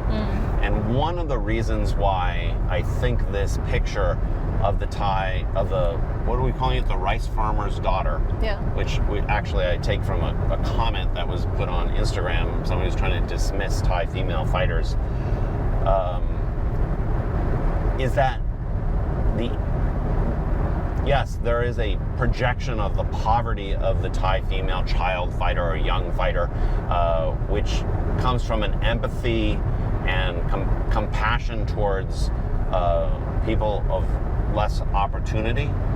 But the picture grafted onto the more dominant picture of the Thai female, which was of the sex worker. And that a lot of Western experiences of Thai female not fighters, but Thai females, came from the sex-pat industry in the 70s, 80s, 90s, that built up a picture of women doing something against their will due to poverty, feeding their family, and that on top of that, the two pictures kind of like matched up easily. Right. And that made it kind of entrenched itself. It's this kind of blanket exploitation. Exactly. Yep. And part of it comes out of compassion, but part of it comes out of a kind of like the backwards people of Thailand, almost. Do you get that at all? I think it, I don't even know if I want to get into this. We don't have to go too crazy on this. It allows the West, by simultaneously romanticizing and like poverty porning this situation of exploitation, to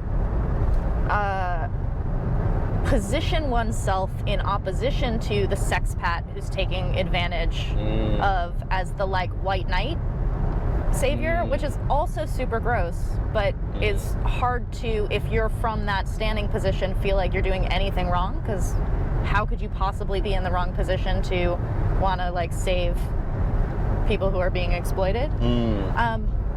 But from that, by positioning yourself that way, by using the same racism and biases and honestly just white Western supremacy to blanket cast this net of everyone is exploited and it's my white responsibility to come fix it or educate or like whatever the thing is, it's wrong, like it's erroneous, ignorant, and we should just say right now, we're connected to a lot of Thai female fighters, and almost all of them are middle class, lower middle class, sometimes working class. There are some that we are in contact with who live in unfortunate situations sometimes, but it seems rare. Yeah, and we're talking about Chiang Mai mainly, which is... Not just Chiang Mai, like, maybe you fought 240 times, like, I'm just saying, there is great variety. There is a socioeconomic spectrum of the Muay Thai female fighter. Part of this came from this a comment made by a very prominent Western male Muay Thai coach who I don't think has spent a lot of time in Thailand. And he made this crazy ass comment. This was a while ago, that the Thai female fighter is somehow kind of like held against her will, and he made a comment like she's basically like a sex slave, or waiting to get past her fighting so she can go into prostitution. And actually, Emma and I joke about this, like the stereotype of the Thai female fighter, which is so pejorative. Like, it's said in the interest of compassion, like these poor girls, but it's actually so pejorative to the actual female fighters. Right. And I'm like, I guess what I'm not just pointing out that this stereotype exists, but for those of us who are strongly connected to the actual female fight scene, actual female fighters, it's our responsibility to show to the world the full spectrum of motivations, interests, lives of female fighters in Thailand. Like, the reason why it persists... It's not a monolith. It's not a monolith. Quite diverse. And it's not even close to the picture that people have. And admittedly, that picture developed in a vacuum. For when you first started fighting in Thailand, it was very common to not even put the name of your Thai opponent. Nobody knew who a Thai fighter was. Like, you would just face a Thai. And we spent a lot of time trying to work in this other direction, which was keep a record of the names of your opponents. Yeah. Celebrate the Thai female fighters that excel within the fight scene. I'm getting a lot of ahums from you. Well, I'm wondering what, like, overall... Do you not have strong feelings in this area? I thought we shared them. I agree with you, but I don't know what your main... Well, do you have a main one, or you're like, oh, we've said enough about this? To me, it's a huge issue that we could talk on for hours. I don't know. So in Chiang Mai, I don't know if she's fighting anymore. We recently saw her, and they had said they hadn't seen her in a long time. But there's this fighter, Nong On, who's actually quite good. Continue straight. She fought a lot. She was fighting to support her family. Her living conditions were not good. Like, you want to talk about poor. She was very poor. So you're basically going to school, presenting the example of the stereotype?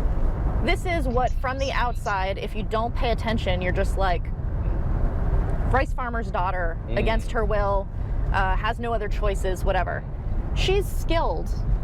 Nong On is skilled. Like, she is a good fighter. She fights a lot. She has within her career of Muay Thai an actual career of Muay Thai. It's not just a like, oh, I do this for money and it's on the side and I'm just getting beat on kind of thing. Like, she is Muay Thai. Like, she's a Muay Thai fighter that has actual dedication to, love for the sport, a position in Taipei and that whole community where there are tons of like middle class college student, like not her same class of people, but she's in the same It's a very gym. Actually an interesting, rich, almost cosmopolitan community where, yes, unfortunate people, less fortunate people are in it economically, but they're in contact with a great gradation of class, no? Yes, yeah. And with different motivations, like almost, I mean, I don't want to draw the analogy too strong, but yes, there are poor people going to college and university, and they're sitting in class next to middle class people and some rich people. Yeah. And it's like,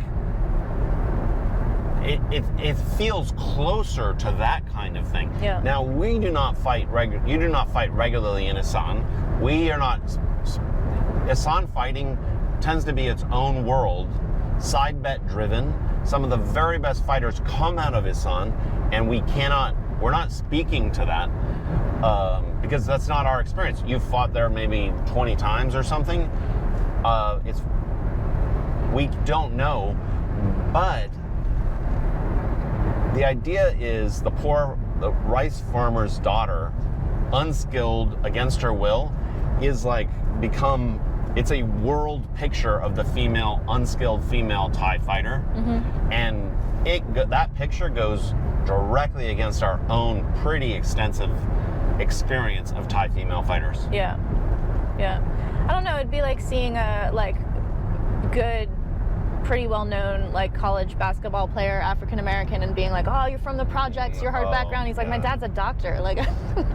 Yeah, maybe in a way that's that would be interesting in a way, because at one point in American basketball was the way out of the ghetto, and the best basketball players were all poor, came from poor backgrounds. But the sport spread to such a degree that it touched all neighborhoods. Yep. And everyone's playing basketball from different economic backgrounds. And yeah, there's still great playground players, mm-hmm. but you can't stereotype the whole thing. And related to this is the idea that Thai female fighters are not very good. And honestly, I mean, we have a pretty strong perspective to be taken. Like, we see a great variety of female fighters. Thai female fighters are the best female fighters in the world, as far as I'm concerned. And that's by two standards. The elite of the Thai female fighters are better than the elite of the non-Thai fighter, as far as I'm concerned, under Thai rules. And the average Thai female fighter kicks the ass of the average Western fighter. Yeah. Now, you might find there are times when that doesn't play out. One of the problems in assessing the skill level of a Thai female fighter is the elite fighters don't fight very much, and a lot of them, when they hit 20 or 21, they don't train very often. So they're no longer at their peaks in terms of performance. But that's really a question of opportunity. Yeah. Really. And if there was money and opportunity, you would be seeing 26-year-old, 27-year-old, 30-year-old Thai female fighters that were just fucking unreal. Yeah. Like, unreal. Because they had the opportunities to develop. Yeah. And there's also often a mismatch of motivation in that I wrote about this a very long time ago. If you make your trip to Thailand and you're going to fight in Thailand, and this fight is so important to you, and for your opponent it's Tuesday, I'm literally going to fight 50 fights this year. And even things that you would think, like, this surely has a lot of importance to it.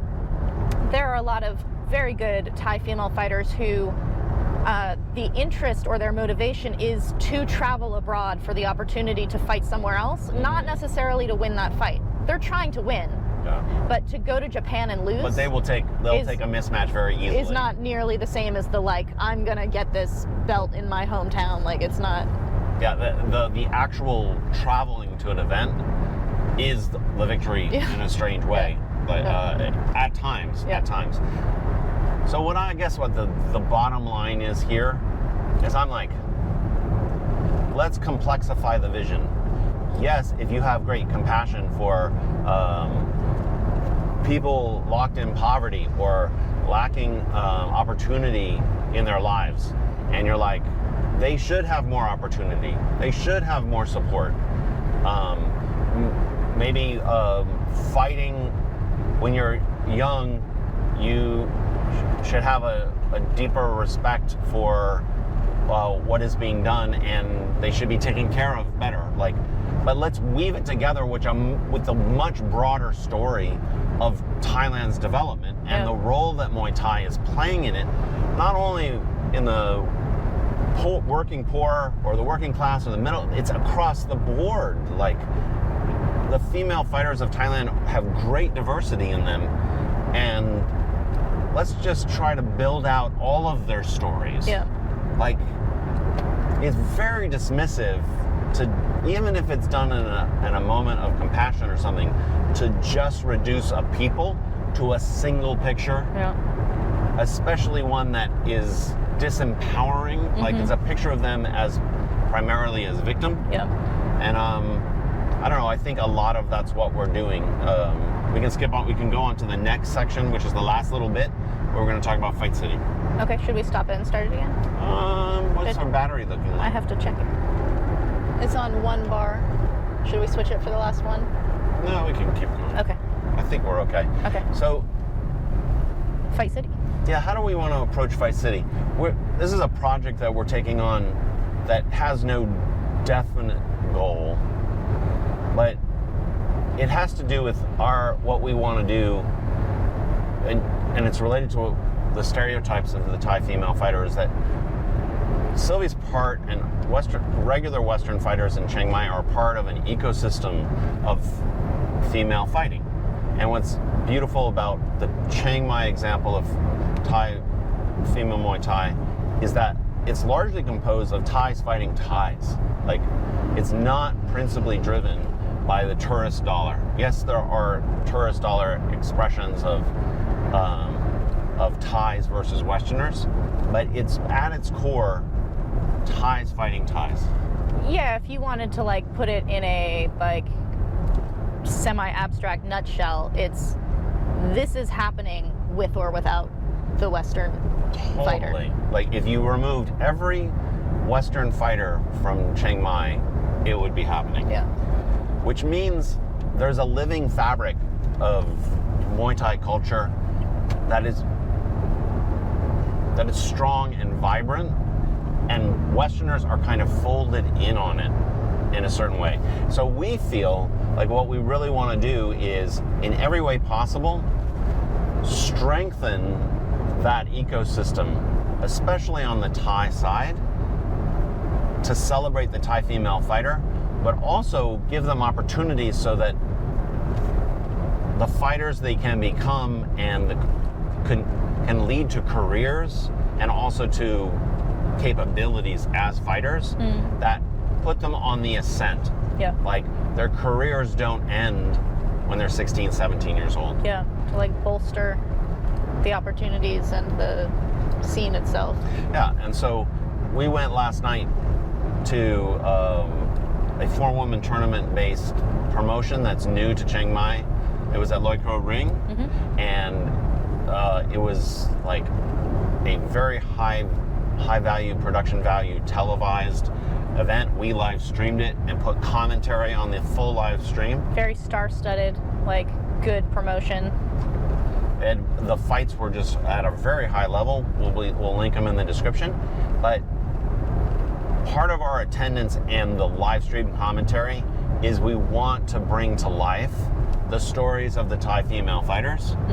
And this effort is actually part of what we're calling Fight City, is that we kind of want to rebrand Chiang Mai as Fight City.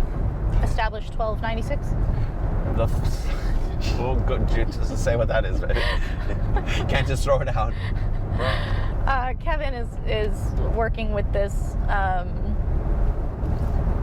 Branding sounds too commercial, but of this like identifying Chiang Mai as this.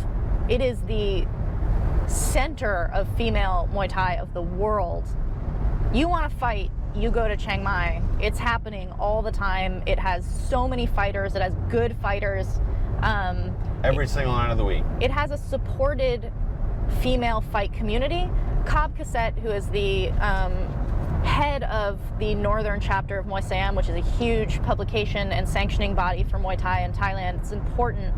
He runs fights out of Top Hay, but he does not put, and for years has not been putting women on cards as like the novelty of like, and we have a female fight. He's like, I want titles for female fighters. I want rankings for female fighters. I want 2, if not more, bouts of female fighters every night. Like he literally promotes female fighting rather than just slapping And a it's female not just that fighter stadium. on there.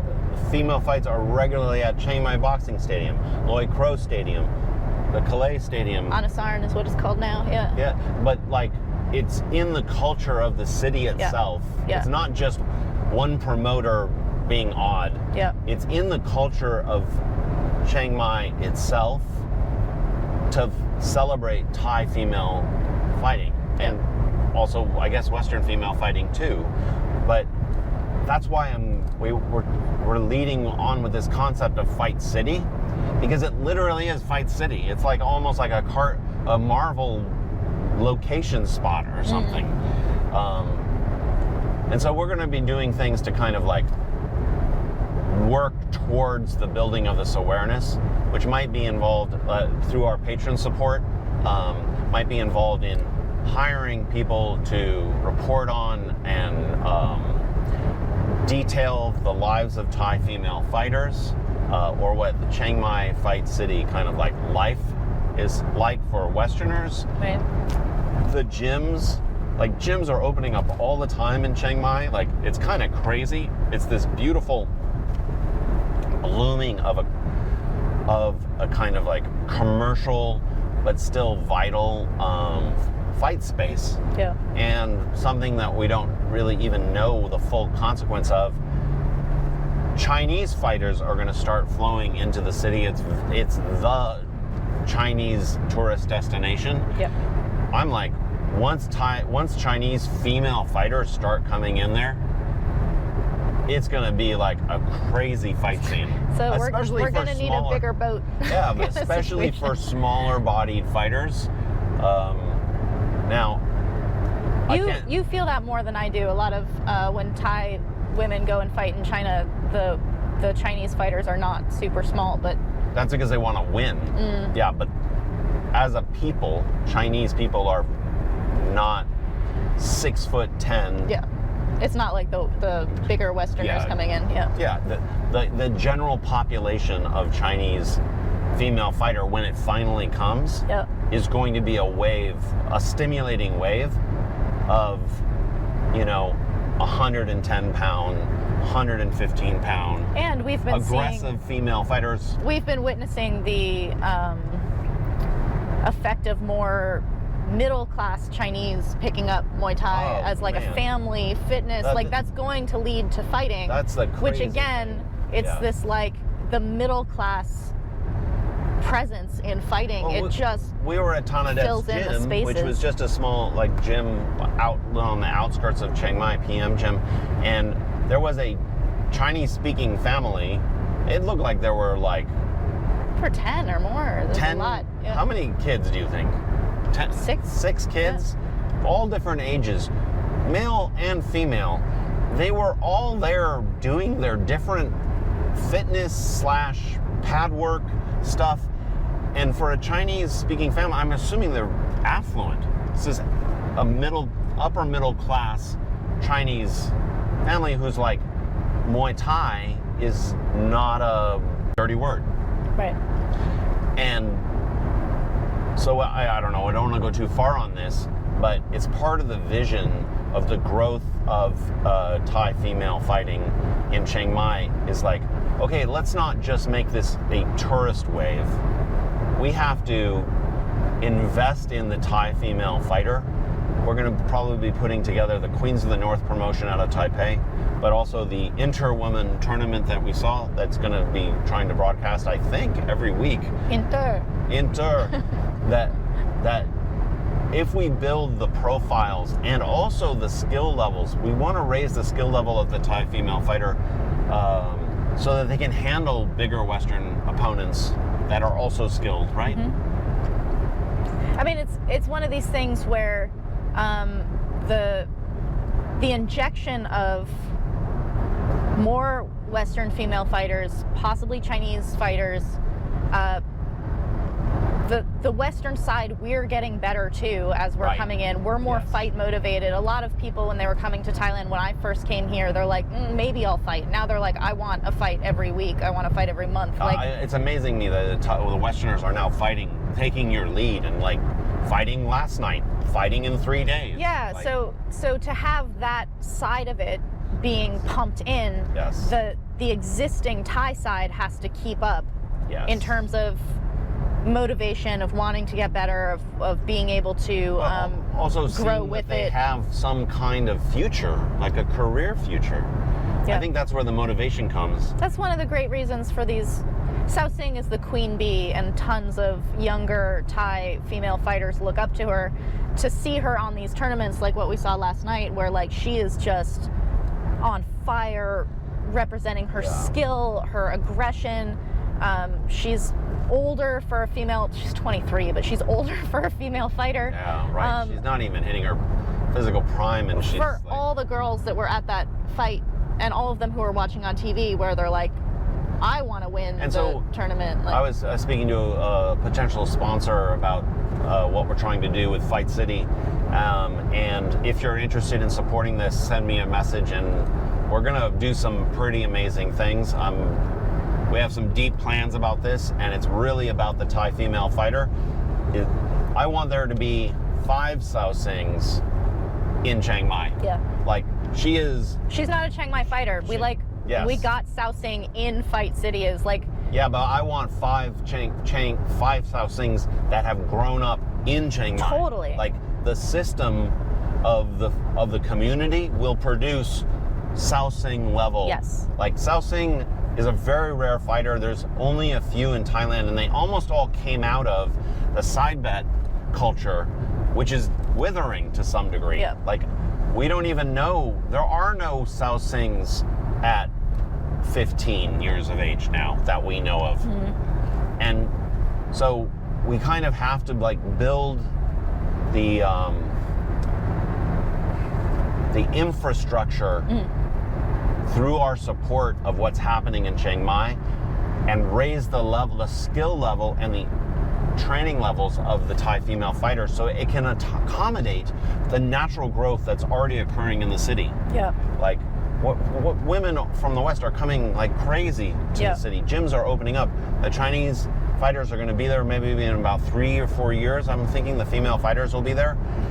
You want the Thai female fighter community to be so strong that it can take mismatches, because they get mismatches. Westerners are physically big. Like, it's just a matter of the fate of it. Be able to take an aggressive Western female fighter in a mismatch, giving up 6 pounds, and be able to provide a strong fight, right? Yep. Yep. And I think that's what we're aiming at here. Like, so Fight City, for everybody listening to this, we're going to start moving towards this Fight City concept. And it would just be cool to have a city on the planet. It's like a fucking like sci-fi world where it's like where women all over the world come to fight. Yeah. Like, if you're an MMA fighter, yeah, but come and fight Muay Thai in Chiang Mai for a couple months. Yeah. Yeah. And sharpen up your Muay Thai, and Yeah. then go back to your MMA gym. Yeah. Like, there's something very cool that's possible here that is like, I don't know, I'm very excited by it, as you can tell, right? And when we start our podcast, when Kevin introduces that we're usually doing these on our way back from Chiang Mai, he can say we're on our way back from Fight City. We're on the way back from And people Fight will know what City. we're talking about. I'm very excited about it. Established in 1296. 1296. That's going to be the inside joke, Yeah, you right? guys are on the thing. inside. You guys will recognize it first. 1296 can be the code, right? Yo, you got to flash some hand signals or something. I'll create some kind of hand signal.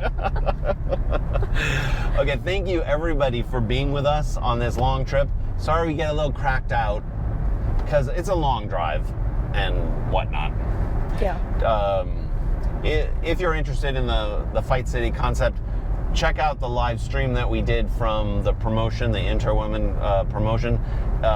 It was just us checking out what it's like to be like, maybe let's be like journalists at a female event. Yeah, we talk a lot about scoring in the context of the actual fight, which people tend to be actually very interested in. So we got a lot of comments on that feed of people Totally. saying they really dug it and they want us to do more of it. Totally, and it was the best female fights I've ever seen as a collection on a single card, where not only were the winning performances wonderful, but every female fighter showed their style Yep. in a great way, and there were many kind of like, I don't know, the battles were instructive of the differences between Thai and Western fighting, Yeah. Thai and Western concepts. Yeah. So check out that feed. We'll be putting it somewhere. I don't know. It's on Facebook, but I think I'm going to put up a YouTube Yeah. version of it. And thank you everyone who's a patron supporter already. The iTunes version of this will be available for patrons, so you can just subscribe on iTunes or watch videos. It's up to you. And if you're Anything not else? if you're not a patron, it's easy to become one. We'll put the link in the description. But as a patron, you support literally everything we do. Everything we do is through Everything. patron. And we're always thinking of what more to do, which Yeah. Sylvie loves. Yeah. Sylvie, I got an idea. It's like when I come to the gym and Pinu's like, try this new ab thing, and I'm like, oh Jesus, this is gonna be really bad. Okay. Cue music. I love that. I love that little salsa music we do. We should do T2 music. Oh, is that what you're doing?